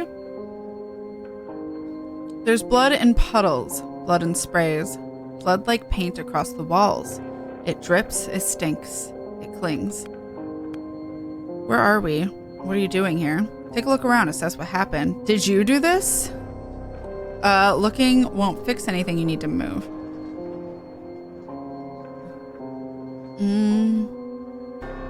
Look around, assess what happened. The thought he should watch, process, endure, squeezes the breath out of his chest. His skin crawls, hypersensitive. It feels like he might peel with one wrong move. What more do I need to see? Blood, broken wood, bodies lying everywhere. I don't know what killed them, and I don't want to know. Massacre in the church. Maybe there are some survivors, but His stomach turns. He could look closer. He could inspect the bodies, try to figure out how these people died. He hasn't yet. He made sure not to, but he still could. They need my help, Tape mutters. I think they're gone. His own words sitting uncomfortably in his mouth. Massacre in the church. Tape stumbles into a small local church. It's full of dead people. The church is soaked in blood. Bodies with bullet wounds lie scattered across the floor. Bullet wounds. Okay, so it wasn't a demon, probably. To be fair, if Tape did it, it's likely this is the cult that was forcing him to do stuff he didn't want. I have 12 of 14. Ooh, we almost have all the clues.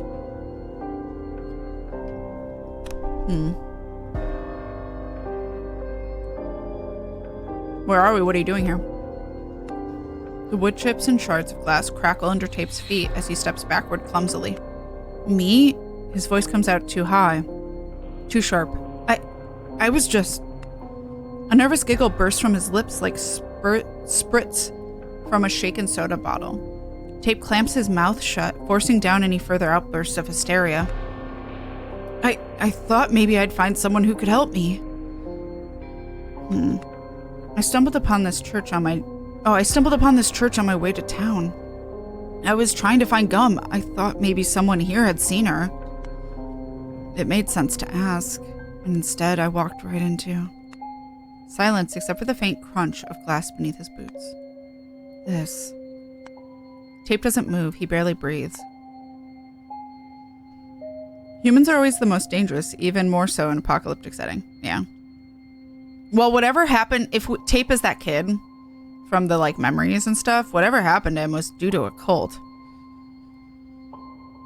I guess, did you do this? But I don't think he did. I mean, if he did, it wouldn't have been just now. Could have been before, but he has amnesia. What? No. Unless before I lost my memory. His thoughts bite like acid. Tape stifles a desperate sigh and rubs his face with shaking hands. His palms stay there for a moment. Through his fingers, he catches red stains on the white toes of his sneakers. It's not me. It can't be. I didn't do this, he mutters, barely audible, deafeningly desperate. His voice shakes more than he wants it to. No. Tape pinches the bridge of his nose, exhales hard, and looks up, anger flickering in his eyes. I must not allow paranoia to engulf me. I didn't do this. No matter what my brain says. But one glance away from his sneakers and his momentary anger flees away.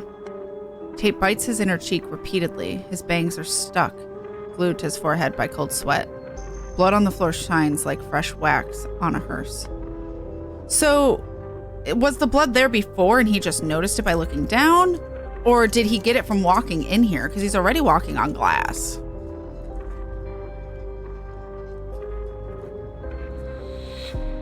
Be careful then. Don't forget to breathe. You need to calm down. Looking won't fix anything. You need to move. Don't forget to breathe. How? How am I supposed to be calm down? How am I supposed to calm down? This place is a freaking graveyard. All these people are dead. Tali's shaking. 'Tis but a mere flesh wound. I know it's not my fault. I wasn't here. I couldn't do anything, but still. Okay. I need to breathe. I need to calm down. He focuses on his breathing, short, shaky inhales, weak exhales, and tries to stretch them into something deeper, slower. Okay, so far so good. He checks right, then left, slowly, but a little braver each time. It's bad. It's really bad. But right now, it's not getting worse. Fuck. I'm so fucking stupid. Why the hell did I leave the trailer? What the fuck was I thinking? He forces a shallow swallow, but his mouth is dry. It was fine. The trailer was fine. I had a bed, a roof, walls that weren't. Gestures weakly at the devastation before him, voice cracking. This. He shuts his eyes tight, but darkness only sharpens the memory. The stains, the streaks, those sinking black pools. He opens his eyes. Nothing changes. If anything, the blood looks even brighter now. Neon sharp, vivid, wet, impossible to ignore. His stomach lurches. No, oh no. No. He's gonna barf, chat. Just a warning is my guess. Oh fuck. Tape clamps a hand over his mouth. Color drains from his face. His breath fractures. Hands trembling, something coils in his gut. I'm gonna throw up. Don't keep it in, you'll only make it worse. It's not the time for vomiting, get it together! Honestly, you could just puke outside, I think. That would be fine. Hope no one's eating. I might say it's not the time for vomiting just so I don't have to hear vomiting. I would like to not hear vomiting, please. I think I might do that. I just don't know how hard it'll be to do.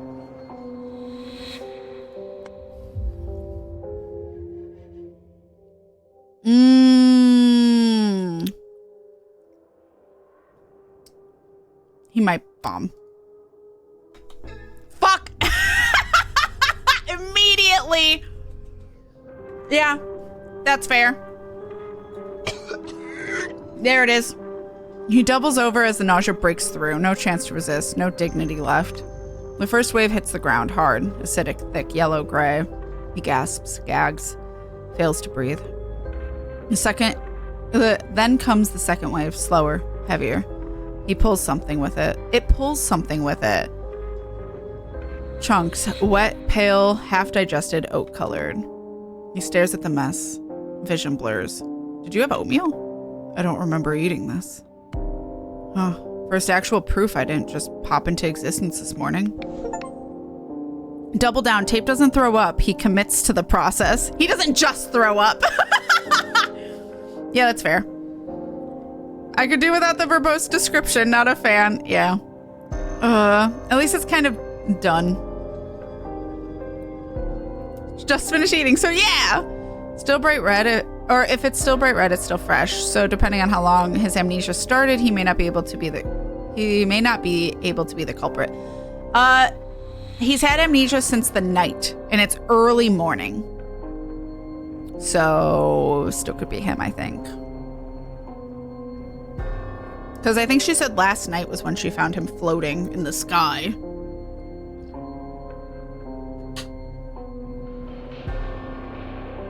The spasms subside. He drags in a ragged breath, forehead pressing against the cold, blood-stained wood.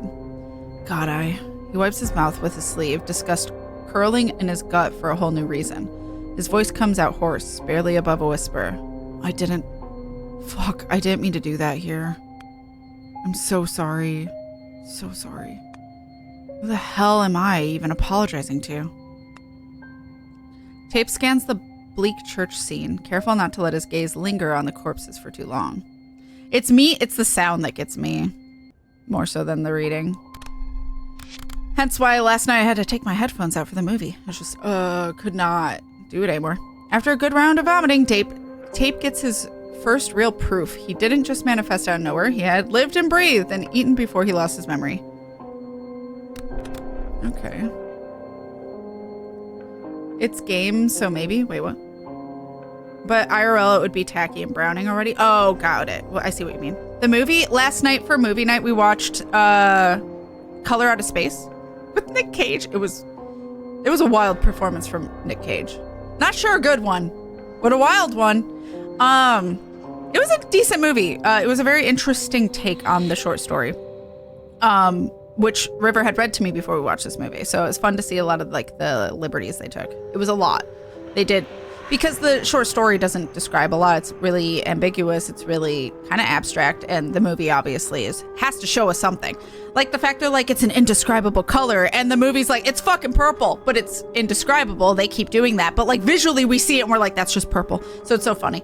But anyway, there's a sequence that goes on way too long.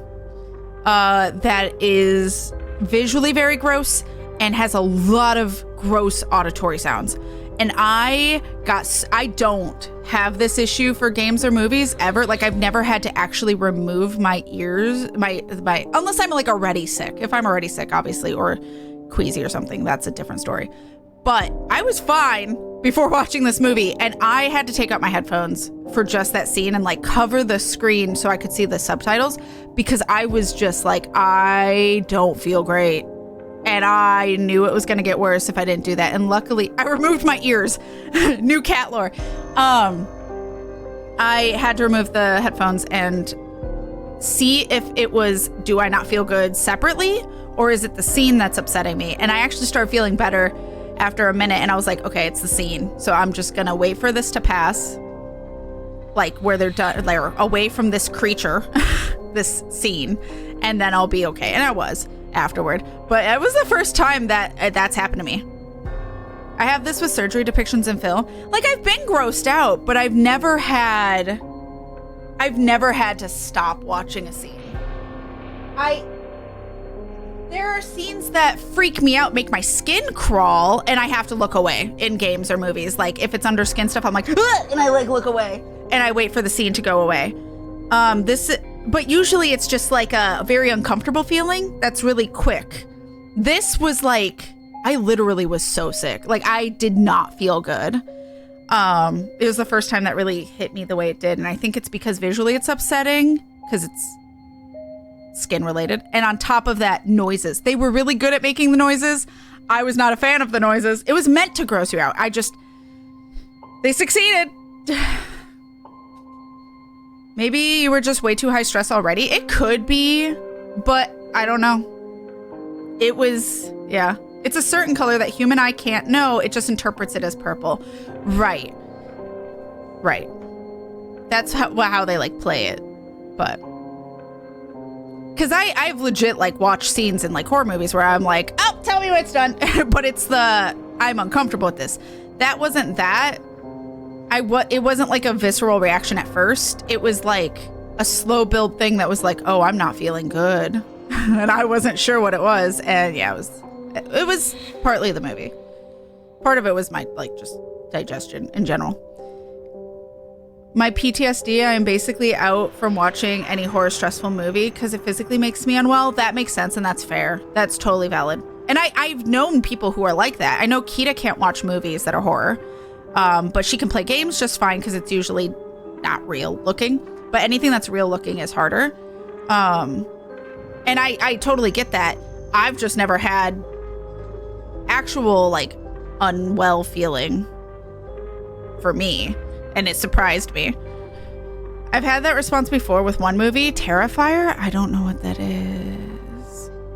I mean, I've had things where I'm like, ew, I can't look at it. But, like, it was an immediate response. That wasn't the case here. And I think it's just because that was just drawn out so long. I think sounds get me more than anything. That's why him making the sound, I'm like, God damn it. Ew.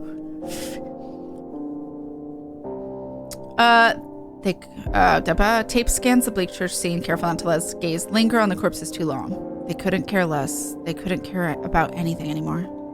What sick bastards could do something like this? Where are the culprits? Gone? What if they're still here observing? Waiting.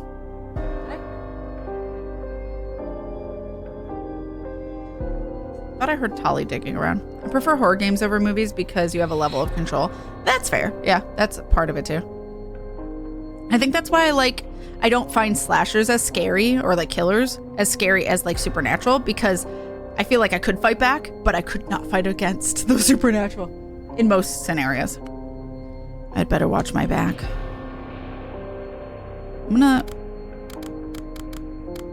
What'd I get?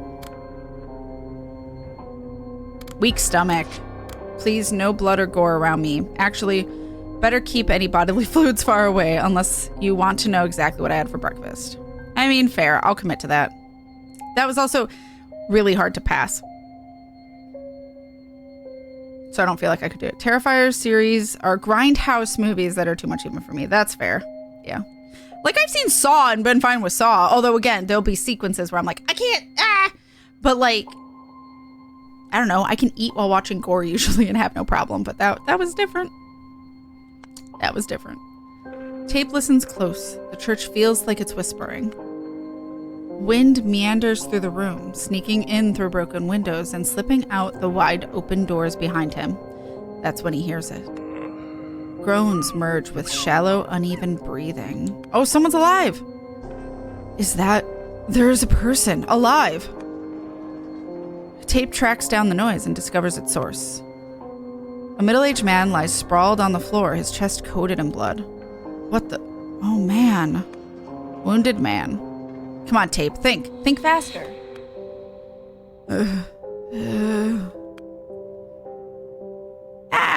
It's a flesh wound. He's fine. It's interesting that it's black and white. Except for the red, obviously. What? What? Tape leans closer. I'll find help. Just wait a bit. You'll be all right. It's just a scratch. Just a scratch. Up close, the wound looks much worse, leaving Tape choking on his words. The man's pale lips move. No. Hide. He's close. So that tells me it's not me that did this. Because he would freak out for me, you would think, right? He who? Can't leave him like this. Do you know how to treat such wounds? Ask him who did this. Get out of here. Go find help. Do as he says. Hide. Honestly? Honestly, yeah, I'll listen to him. I think that's a good instinct. Do what he says. Hide. Yes, Tape mutters. Sorry. I'll get help ASAP, I promise. Tape turns his head left and right, looking for a cover. Where to? Where to? Here. He takes cover behind a nearby column. Is this a safe spot? Like a shadow. Seems safe. Oh, stomach, stop it. I can't barf right now. Oh, no.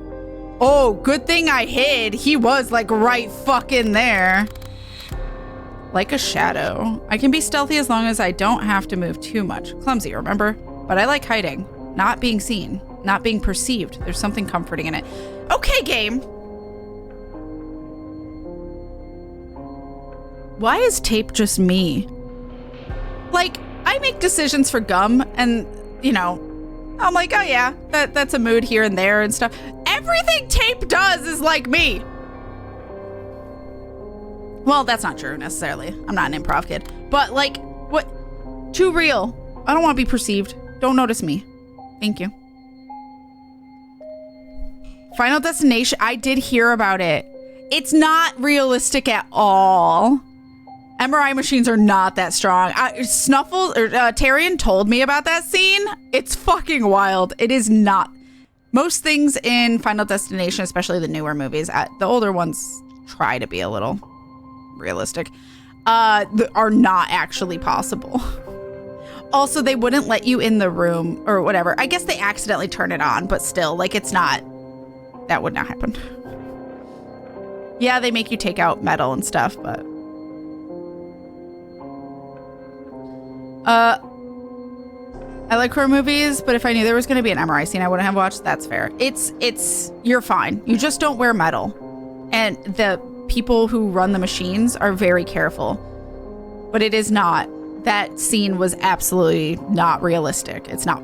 If I remember correctly, most of what happens in the scene is not possible. I was like, that's not how an MRI machine works. A blurry silhouette enters the church and turns into a man, tall, dressed in black, splattered with something red. Tape curls into a ball, barely daring to breathe. He can't make out the face, but the red stains are obvious. So is the shotgun in his hands. Oh, fuck me. Priest. Oh, was it the priest on the floor?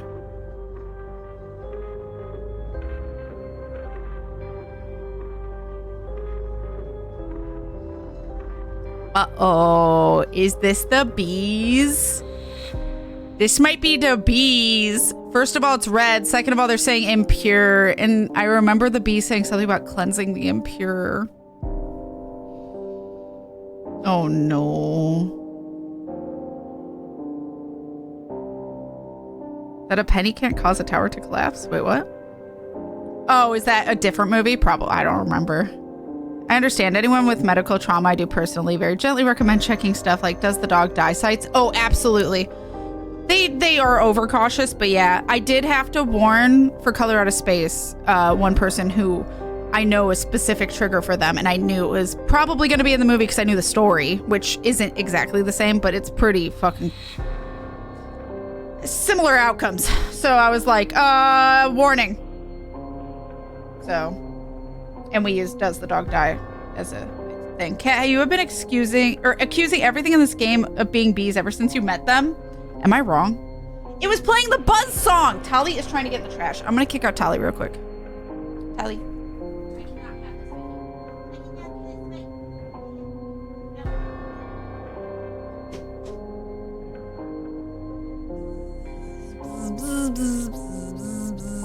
We're not hearing it now. I just think the impure thing is very interesting in the fact it's in red. The butterfly meme.jpg. Is this a bee? It always feels like it's always the bees. I don't think the bees are the only thing here. There's like a cult and stuff, but okay. Life's too short. I realized way too recently, oh, movies aren't supposed to make you cry from stress. So now I just spoil stories liberally to avoid anxiety. That's fair. Yeah.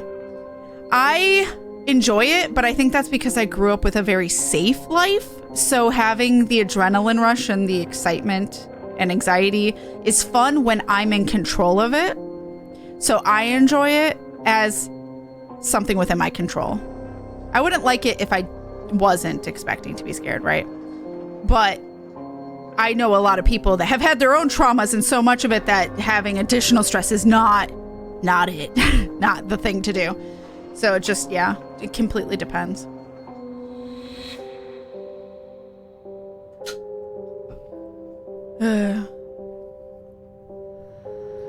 But also, I've never, like, if, yeah, you're crying from the stress of the horror movie, especially horror movies or scary movies, that's probably also a sign of, because I don't cry. When I get scared, I don't cry. I just, like, look between my fingers, and then when the scene's done, I'm fine.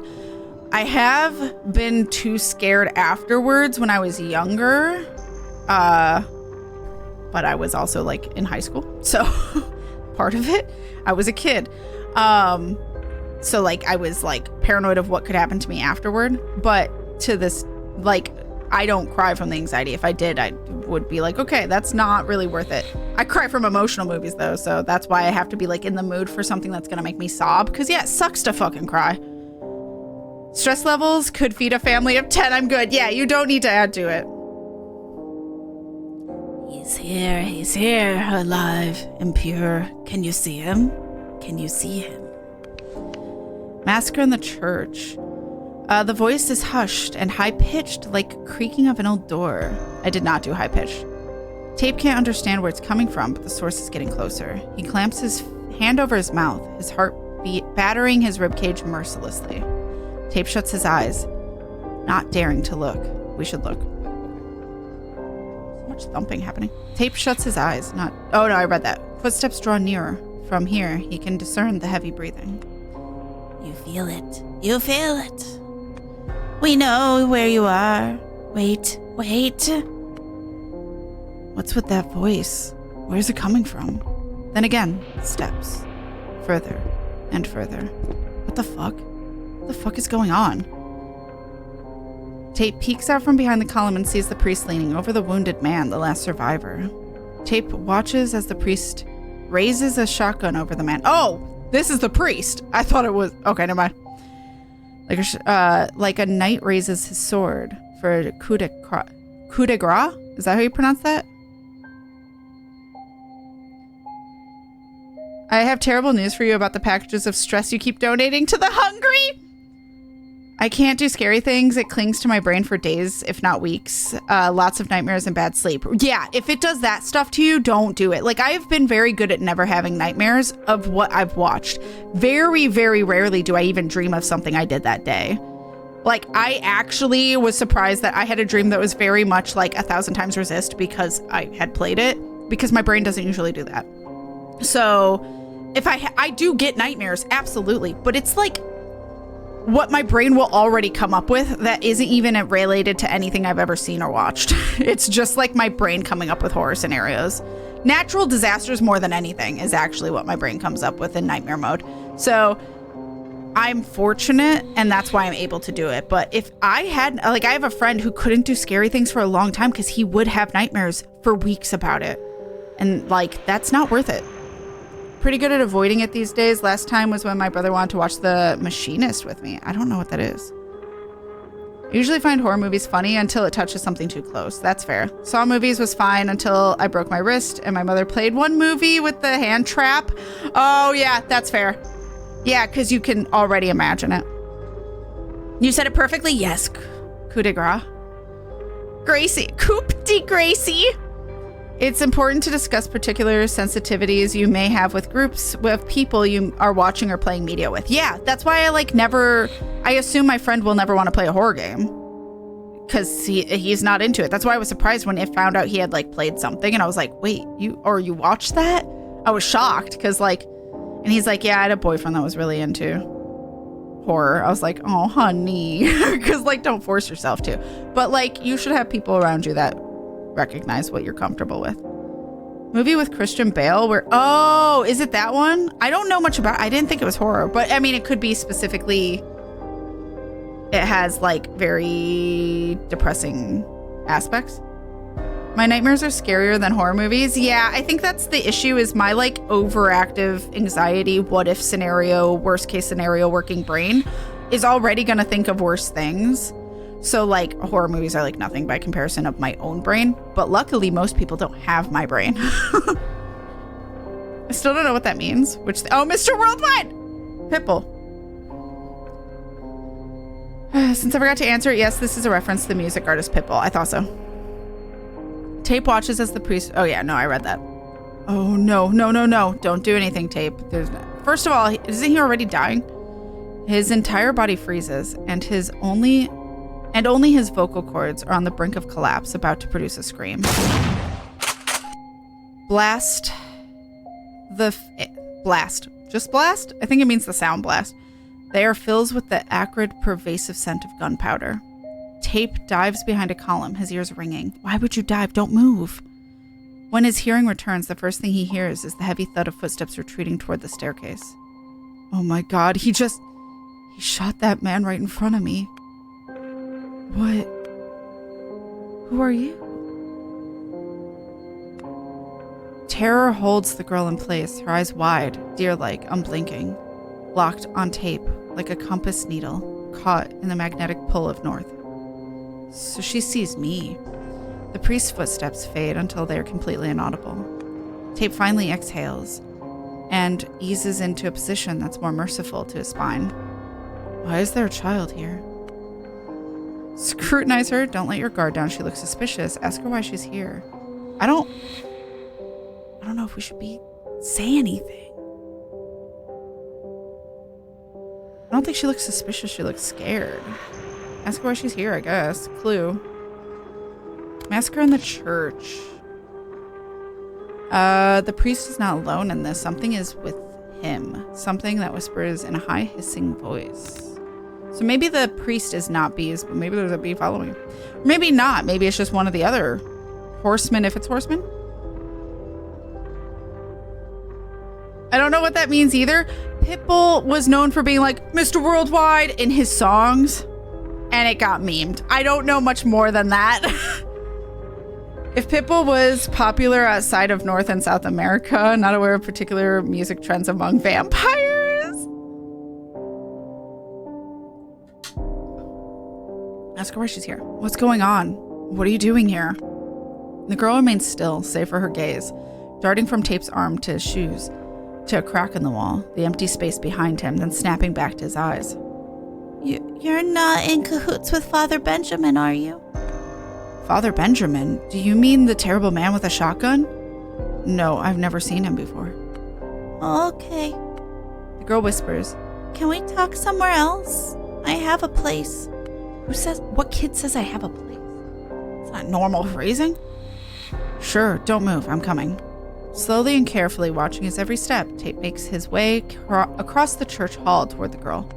Up close, she appears even younger than Tate was first assumed. With a soft childlike roundness to her cheeks, her eyes are red and swollen. Thank God I found you. Does she know who I am? Well, she asked, are you with him? So she would know. Despite what she says, there's a palpable tension in her gaze and stance. Are you afraid of me? I'm just trying to figure out if you're a maniac. Again, interesting word. I would think a child would say monster. I like to think I'm not. Peering into his face with a mix of anxiety and hope, she exhales. All right, let's go. We need your help. Oh, she's taking me to others. Wait, did she say we? They don't walk for long.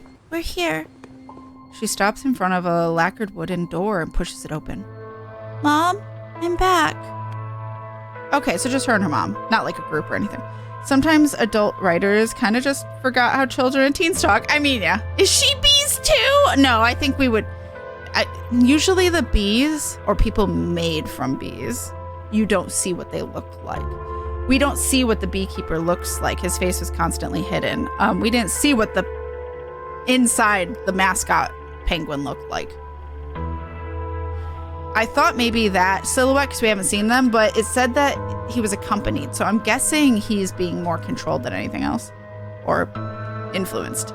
Take care, Kotana. Take care of yourself. Thank you so much for hanging out. I hope you have a lovely evening. Get all that good rest and take care of yourself. And thank you for being here. Yeah, have a good night. I listen to modern music. It's important to keep up with the youths. Just this year, I learned about a new brand. I forget their name. The Spiders or some sort of bug or insect, though, I think. I'm not sure who you mean. The Beatles? You mean the Beatles. Anyway, the woman sits on the floor beside the shelf, her right ankle twisted unnaturally. Oh, God.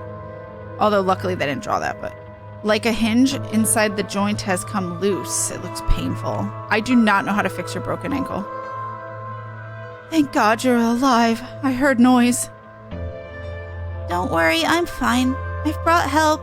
Okay, she's a little older looking than I thought. She turns the key in the door. Help. The mother's voice is calm but gentle, almost warm. It seems deliberate. Honey, who is this man? Who is this man? That's a good question. You're a demon hunter. True pro. You're gonna sort it all out. Easy peasy. Tell them the truth. You just happened to pass by. I'll tell them the truth. Actually, I was just passing by. Unfortunate place to be passing by, she smiles softly. Tape shrugs. I was in the outskirts, cut through the apiary, and ended up here. There isn't much to my story. Anyway, you can call me Tape. It's a weird name, I know, but it's the only one I have. Sure, mister. So what now? Yeah, so what now? Well, I need to know what you want me to do. I have a rough idea of the kind of help you need. I must say right away, I'm not a medic. It's a shame, but we didn't expect you to be. With a little groan of pain, the woman sits upright. Let's start over, Tape. My name is Claire, and this is my daughter, Marie. Earlier today, there was... She pauses, choosing the right word. An incident at the church. Obviously. She pauses again. A shooting. I was wounded, all the same. I came out luckier than most. That's one way to put it. Mutters Marie, not looking up.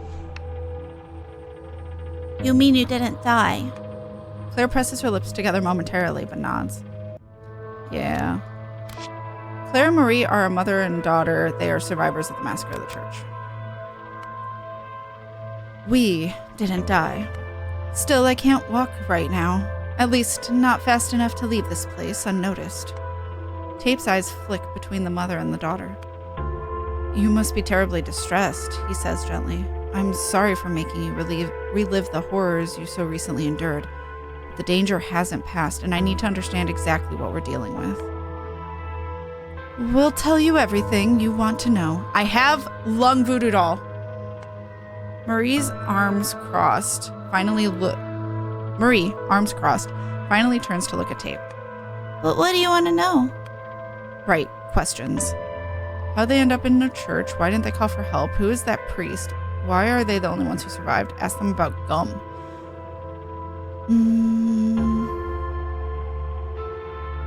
Well, I assume they were attending church. Who's the priest? Just in case. I think I'd ask all of them, but I don't know if it'll always let me, so I always ask the one I want to first.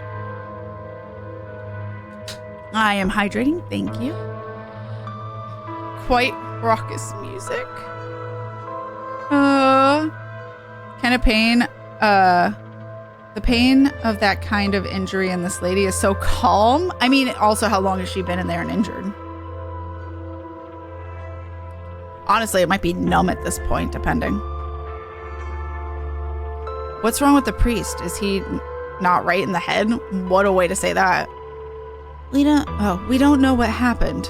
Father Benjamin has always been a respected man in the town. Marie scoffs. You have a different opinion? He was a stern, grumbling old man. I never really liked him. I doubt anyone will like him now. There was nothing to suggest he would do something so dreadful. A priest who got crazy overnight. Oh, this is getting better and better.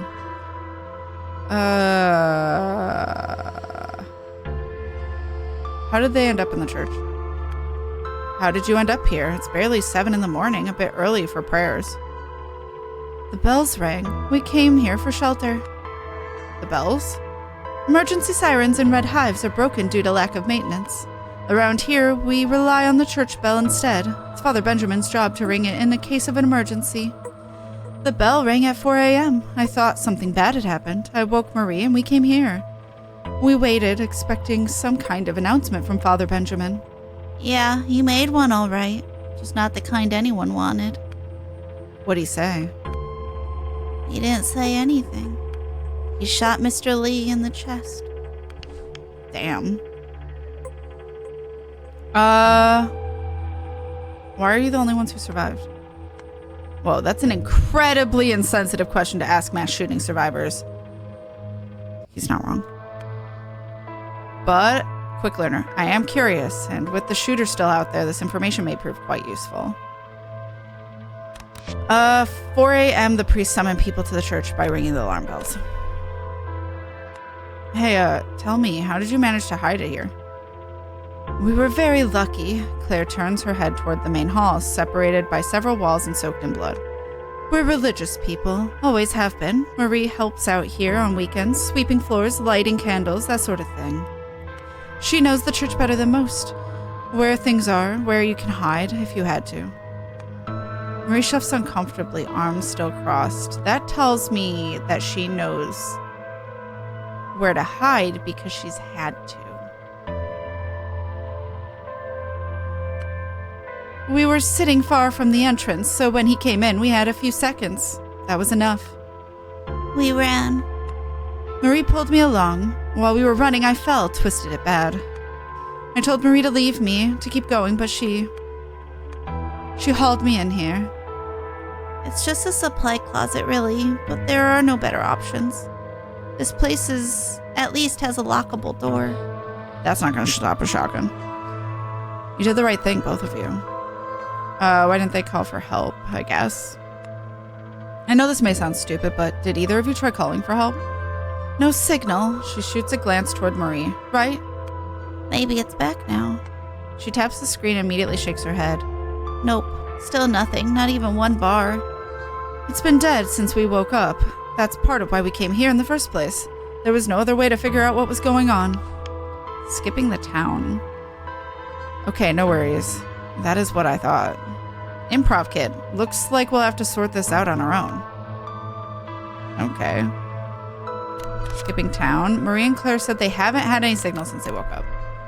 Ask them about gum? Sorry, this may be a stupid question given everything, but I'm looking for someone. Go on, Claire gives him a gentle smile. I wonder if you've seen my friend. She's a short, young, dark-skinned woman in odd clothing. Big mint pants, weird top. He gestures vaguely around his own shoulders and hips, like that might explain the outfit better. Nah, she hasn't been here. If she had, she'd probably be dead by now. So yeah, your friend got super lucky. You'll find her, I'm sure. She mentioned looking for a concert hall, or maybe a recording studio. Do you know if there's anything like that around here? Recording studio in Red Hives? This town is not exactly a beacon of cultural innovation. I heard that some people rehearse in an abandoned mall, like a band, but you know, it's hearsay. Just classmates talk. Hearsay, not hearsay? Marie. Come on, Mom. We need to focus on what we're dealing with right now. No, seriously, that's really helpful information. Thank you. Okay, I guess we have everything. That we can. Go to church in your PJs, yeah. That's it with the questions. I need to what? Help them? Who's gonna help me? I see where this is heading. Spoiler, I get shot by a crazy priest. What should we do? What should they do? How do I know? Why does she ask me? Does she expect me to lead the rescue mission? Under the watchful eyes of the mother and daughter, Tape holds back a shaky breath.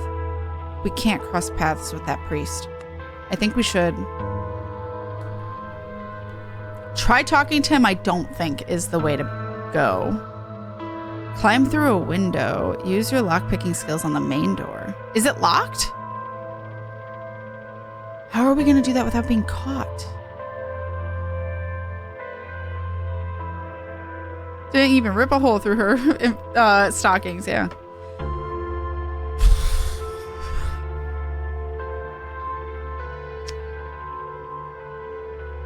I mean, this seems the most helpful, but I don't know. Okay, try using your lockpicking skills. We'll make a break for the hall and see if I can lockpick the main doors, and we'll make our escape through here. There. Lockpick? Yeah, I can do it. Can I? There's no other choice. No lock can hold me, though. There's no other choice, though. It must work out. Wow, sounds like a plan. Thank you, old guy. Wow! Old guy? Marie, could you check the kit for something strong? If we're getting out of here, I need to splint this properly. Marie nods and heads toward the far end of this room. She begins to rummage, metal clicking softly against plastic. Claire whispers to Tape, please, take her out of here. Huh? What are you talking about? She's gonna sacrifice herself. Or she doesn't think she can make it. Lower your voice, please. Claire, he replies more quietly. Your wound is not that serious. We'll all make it out of here. I'm a nurse, Tape. This is a serious injury. You said that, ma'am. It's a serious injury, thus you need medical treatment. We'll get you to a hospital. Claire glances at Marie. Tape, you're a good man, a good soul. That's why you'll get my daughter out of here, please. Oh, I'm gonna cry. Fuck. With all due respect, your daughter would probably kick my ass if I attempted to drag her away from you. He manages a cheerful grin. Besides, this priest, not that big of a deal. We'll handle it together. Marie's voice cuts through from across the room, calm but clear. Mom, will this do? Claire doesn't turn, her eyes locked with Tape's face. Promise me. I can't make this decision. This is too much. Bad case of overthinking, mood. Shit. Should I? Or rather, I don't know, man. I just don't know. I mean, I'd like to try and get out of there with both of them. We have this. We also have this, but I don't think that's going to do anything if he's not bees. If it's just a bee influencing him. Otherwise, we have this. I think I'm really glad I went back and got the voodoo doll. I think that can help us a lot. She's right. The only way some of you might leave this place alive. Oh, it's the only way. You won't do it. You're not the type of person who can leave a wounded woman behind. I'm going to try not to. I'm going to try to not leave her behind. If that gets us killed, we'll figure that out and reload, or like redo the section. I'm sorry. Tape mutters behind his breath, then repeats loud and clear. I'm sorry. I can't do that. Tape, I'm begging you. Don't. I'm not doing it. Reckless principles. Tape declines Claire's request. Oh, shit. Well, we might reload that. We'll see. Tears well up in Claire's eyes. I'm obviously going to get Marie out. But, like...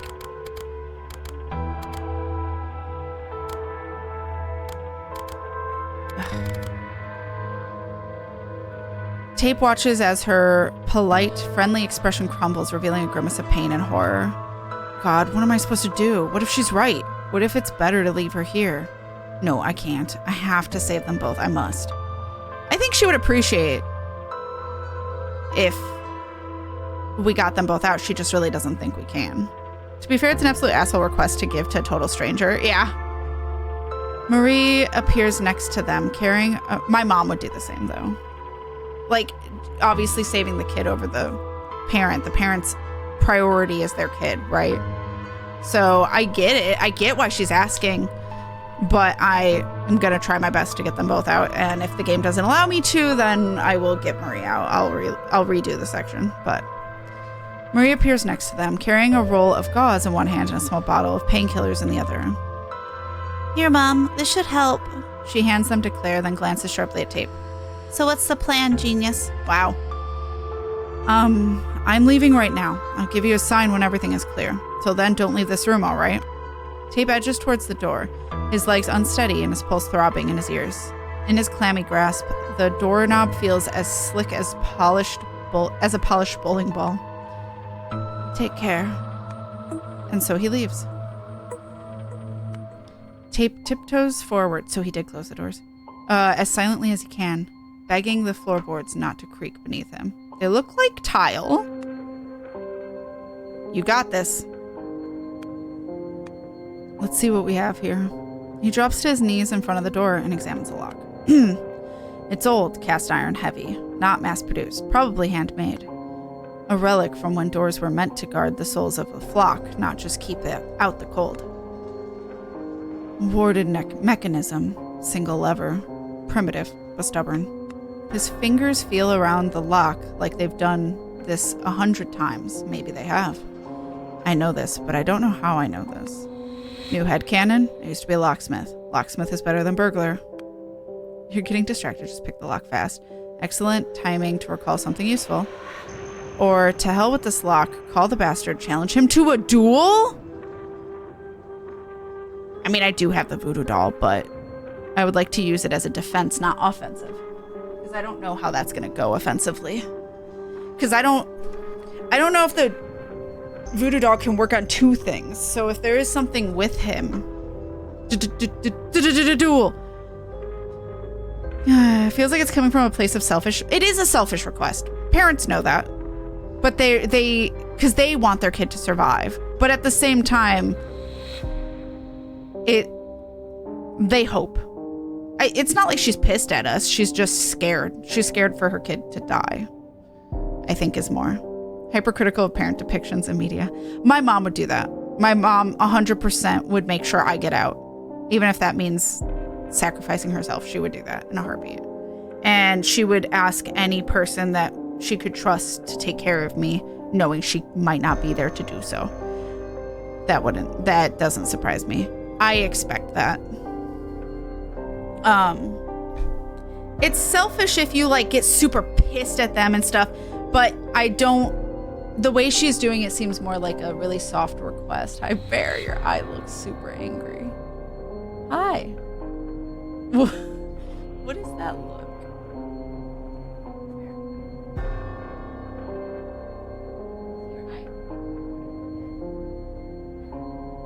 Doesn't want to look at me now. Rude. I think Claire's just losing it a bit, so it doesn't seem like a decision from a place of pure reasoning. No, it is entirely from a place of desperation. That's what it is. It's entirely desperation. Man knows his locks. I've watched a lot of lockpicking lawyers and I couldn't even guess. I don't know what this means.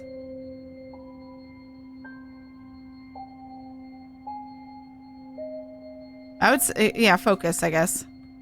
Yeah, right. Let's do this quickly. No noise, no mess. He's leaning in so close now that the wood on the door grazes his forehead. Breathe. Despite the age of the lock, its clear resistance, tape doesn't falter. There's a calm precision in his movements, deliberate, measured, guided by muscle memory his mind refuses to acknowledge. A gentle push, a careful twist. It clicks softly, almost apologetically. The bolt shifts. I did it. Tape blurts out, then immediately covers his mouth with his hand. I did it.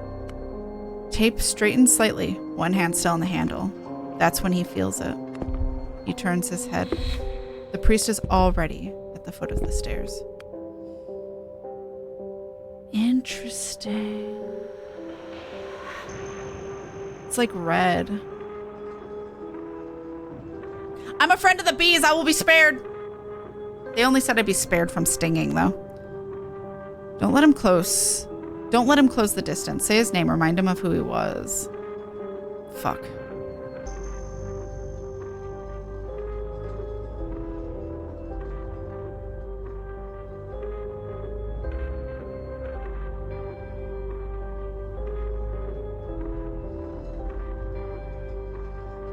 Say his name. Father Benjamin, Tape says, voice catching. You were a person. You helped people. You led them, right? His words feel thin, pointless, but he keeps going. I don't know what happened to you. I don't know what did this, but it wasn't you. It couldn't be. You had baptized people of this town, married them, guided them. You'd never cause them any harm. Tape raises his hands as if to hold back death itself. A beat. A pause. Maybe. Just maybe, but the priest doesn't answer. He doesn't stop, and then... Shit, Marie. Something crashes into the priest's back with a loud, meaty thud. Take this, you old, ugly fucker! A backpack, bright green. Tape flinches and scrambles sideways, rolling into a slick puddle of blood on the floor. Are you managing? Define managing.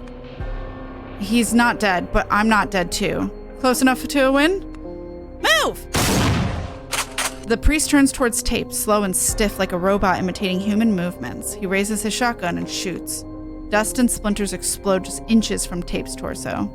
Fucking hell! Run to the altar, buy Marie and her mother time to leave. You're not a fighter, open the doors and run away. Hide behind the column, get some space between you. I'm gonna give them time to leave? Am I forgetting what I have? Claire, or no, yeah. Evil priest and evil nun is just objectively funny horror trope. It is. Okay, I'm gonna try and give them time. But he's going to shoot me as soon as I move. Fuck, okay. Tape bolts forward and shouts to Marie. The door's open! Get ready to leave! Okay, yes! She hides inside the hallway.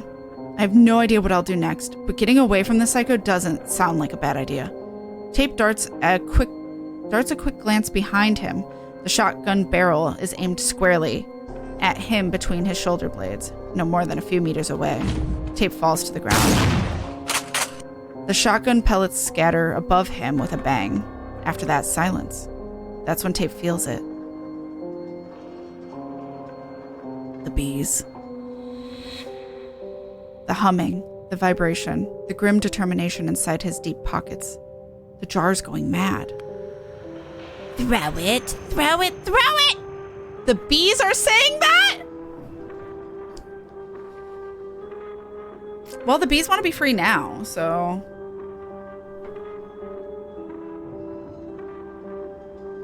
So I guess the bees are not with this. Purify! Let us free! Stop it! Tape presses his palms to his face. His head pounds as if his brain was trying to spill out through his eye sockets. Something deep inside his head buzzes, alive. Wrong. You heard the jar, throw it, let the bees sting him. Honestly, I'm tempted. Hold on, you had to deal with the beekeeper. The jar must reach the town.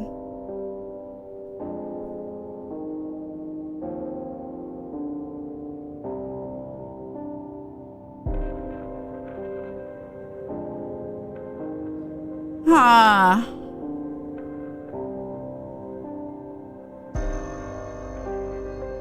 But the thing is, the bees want to. I know the beekeeper. Oh, shit.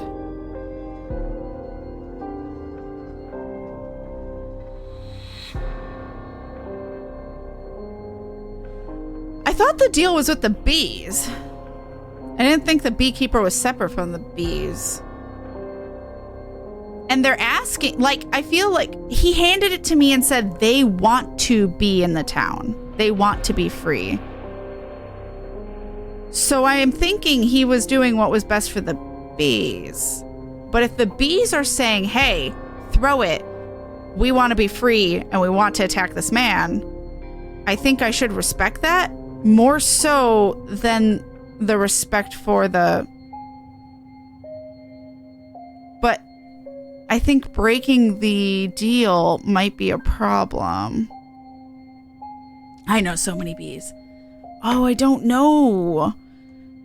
I want to respect the bees' wishes. So if they want to get to town, sure, but it doesn't seem like they want to. I figure the bees matter more than the beekeeper. I did also steal his smoker. I made sure the bees were okay with that. I'm more afraid of the bees than I am the beekeeper. Fuck it. Throw it. And if I need to put them to sleep so they don't attack my friends, I'll do it. We'll see. You heard the jar. Throw it. Let the bees sting him. Let's do it. Yes. Yes. Yes, yes, yes, yes, yes! The priest loads the last cartridge into the shotgun. Tape starts his swing. The last cartridge. Interesting. The glass feels unsteady in Tape's sweaty hand. The jar sails through the Renaissance sunlight, flooding the church, and lands at the priest's feet. Lost jar of bees. Priest. There's a clang. The buzzing intensifies. I don't know how gross this is going to be. The bees have an incredible sense of presence. Tape counts only 6, yet they buzz as loudly as an entire hive, rising from the floor like a catastrophic wave. Ugh. This is the first time Tape hears the man's voice. Well, not voice, but something his vocal cords are capable of making. The bees sting him with a fervor and recklessness. Tape braces himself against the wall, fighting the urge to kneel before the sight. It's beautiful. The priest grips the shotgun, but the bees keep coming, and they don't stop coming, and they don't stop coming. His hands swell, bleed, tremble. They're targeting his palms. It's like they want him to drop the weapon. In that instant, the priest lets go of the shotgun. A thud echoes through the air, then another. The imposing figure in the somber robe collapses on the ground. Beside him rests the weapon, exuding a waning haze of red. The bees lie next to it, powerless and dead. Oh, the bees are dead? I guess they're like normal bees then. So once they sting, red smoke leaks from the barrel like breath from a dying beast, then fades. Tape squats in front of the weapon to take a closer look. Polished, elegant, and cruelly inviting, it gleams under the dim light. A weapon with a rich metallic barrel and a handle that looks cold to the touch. The kind that could nestle perfectly into his hot, shaking hands. Leave it where it is, sniff it, take it. The magic item could prove useful. The problem is, well, it's not smoking now. I'm just worried it's going to corrupt me. Tape is part of the bee cult. Got it. Well, they said I would be spared. I mean, I don't know. It took until the third and they don't stop coming to realize you weren't reading the dialogue. I'm surprised none of you have called the priest daddy yet. No. He's too murderous. Nor do the wind nor the priest or ghosts. Wait for what? Bees from different beehives can fight, so maybe it's something like that. But I don't know. I had to make something up. I don't know. Sniff it. See, the thing with take it makes me nervous. The way he said that sounded like reverence, like seeing a religious experience. Oh yeah, like it's beautiful.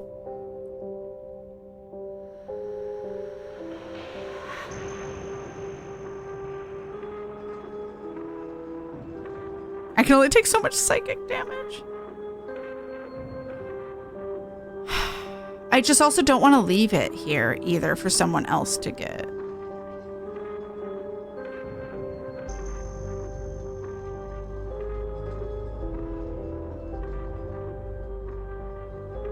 And then it affect them, you know?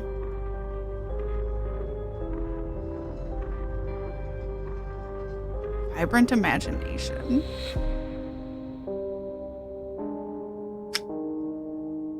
Cruelly inviting, it gleams under the dim light, a weapon with a rich metallic barrel and a handle that looks cold to the touch, the kind that would nestle perfectly in his hot, shaky hands. Squats in. The red smoke leaks from the barrel like breath from a dying beast, then fades. So the red smoke is gone, in theory. But I'm worried when I pick it up, it's gonna come back.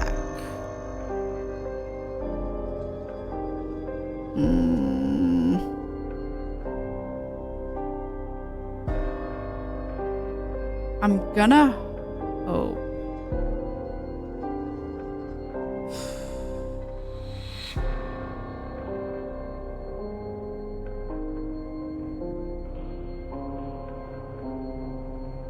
But this implies it's still magic. How is it magic? It's a shotgun. It acted like a shotgun. It just spoke.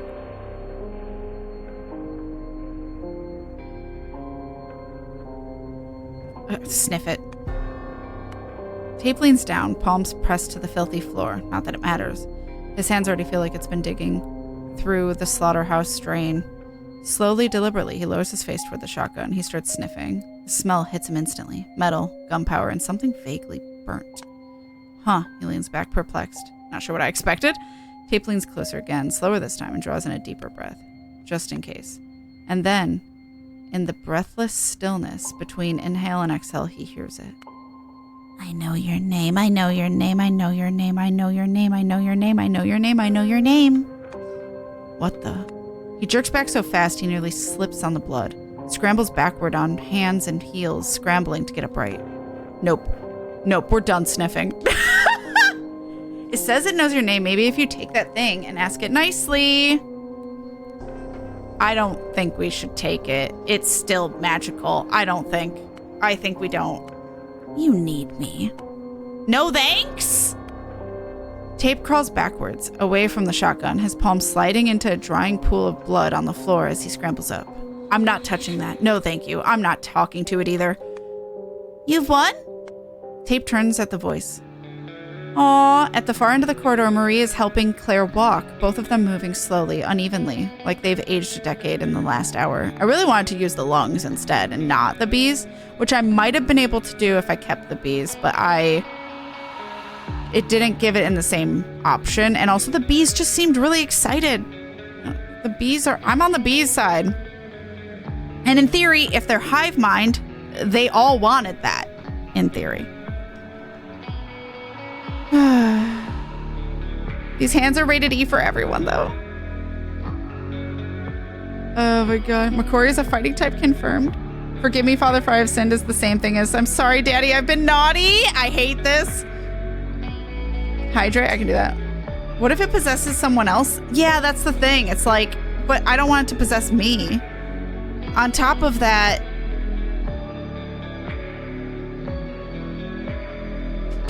I am a little afraid that the bees stinging maybe, I know it said purify, so I'm worried they're like taking him over, but we'll see.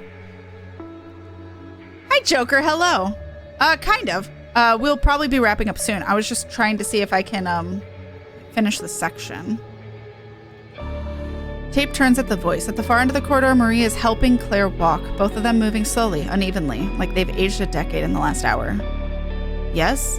Yes, it seems so. He rushes toward them and gently helps ease Claire onto a bench.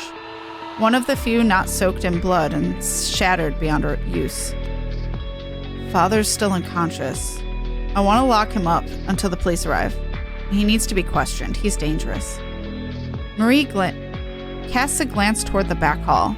Put him in the storage room. Claire lets out a weak laugh and places a hand on Marie's cheek, brushing her hair aside. Her voice is barely above a whisper. Thank you, Tape. I don't know what would have happened without you. She looks him in the eye, a faint, sincere smile cutting through the weight in the air. Maybe God did send you. I'm a little worried that she's going to be curious and grab the shotgun and get possessed and shoot us as we come out. I don't know. We'll see. I don't know. I have a lot of what if scenarios running through my head. It's time to dive into a heated theological debate. In fact, this is how it all happened. By God's will, no less. Or they are alive. You are alive. That's the most important thing. I would agree with this. Yeah, maybe. Who knows? We're here. We're breathing. That's what counts. And now we can finally get out of here. You read my mind. Well, the door's open. You're free to go. Claire doesn't move. Yes, of course. Just a moment. I need to catch my breath. Mom, are you okay? I'm fine. Just a bit lightheaded. We'll go in a moment. Marie sits beside her with a grimace. Claire closes her eyes. At least it's quiet now. Quiet in a horrifically dead sort of way. She opens one eye. Well, we're not picky anymore. What are you going to do now, Tape? I think I'll stay with you. I want to make sure you're all right. Eventually, Tape decides to do nothing. No more blood. Both Claire and Marie survive! Let's go! I did it! It seems like a safe moment to just be idle. And even a second of being idle is already a relief. While on their own. Yo, we fucking did it! We have no idea what Gum did. So, like, I kind of, next time when we play tomorrow, I want to jump back in as Gum and see what the fuck she doing, getting batteries and stuff. But then we can jump back in as Tape and just skip to the end, probably. Probably lost item bees, but they both survive. No shotgun is my guess of how it's going to go about it. We got Wall on their own. Time slot 3, Gum survives this one without me. So Gum's just really self-sufficient. She only dies if I am too curious for my own good. So the kid's gonna grab it, Nightmarish? Yeah, excuse me. Yeah, I don't know if one of them grab it without my knowledge. But so far, they both survive. So she fist fought bees. I mean, we can see what happens at the end of this, but I'm guessing the end of this is the end of the first chapter. I don't know, but that's my guess, is that each chapter is each loop. So, Gum with the high survival instinct? Yeah, which doesn't surprise me. But yeah, we got 13 out of 20 traits for Tape so far, and we have 11 for her, which is mostly because I don't know if I just don't take as many risks with her, or she just there's not as much opportunity. Hi, Bear. What? He's crouching like he heard thunder, but there shouldn't be any. Maybe he heard something? I don't know. But that's it. That's where we will stop today. Because, yeah, we just need to do Gum 3 to see what she's up to, and then we can do more present. But yeah, we'll just have to see. Heck yes. Oh, yeah. All right. What? Why?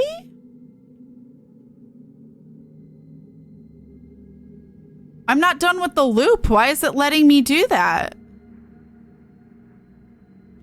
I'm stuck on the wall. What? Well, we'll find that out tomorrow. I don't know if I want to unlock the next area. I feel like I want to finish the loop first, right? Thank you for the stream. Keeping my phone away. Yeah, hopefully it was a good distraction. We'll be playing this again tomorrow, but first we'll be doing the Moonfire Fair event in 14, just because that's limited time. It goes away next week, I think, sometime. So I'm like, oh, I want to record it and get it done. It's a no spoiler event. Anyone can do it if you're like at, I think, level 15 or something. Even if, I don't know what the minimum level is, but it's usually pretty low, so everyone can do it. It's just the summer event. But we'll be doing that first. And then afterward, we'll be playing more. The demons told me to play this game, and Fender may or may not be joining to help with voice acting, but specifically, especially for 14. So, but thank you again to the devs for the key for the demons told me to make this game. I really enjoy it. And I can't wait to play more tomorrow and see more of the routes. But then what the hell? Why can I do this? We'll find that out tomorrow. Maybe. I'm kind of afraid to do it and it locked me out of finishing the loop. So we'll see. But yeah, thank you guys for watching and hanging out.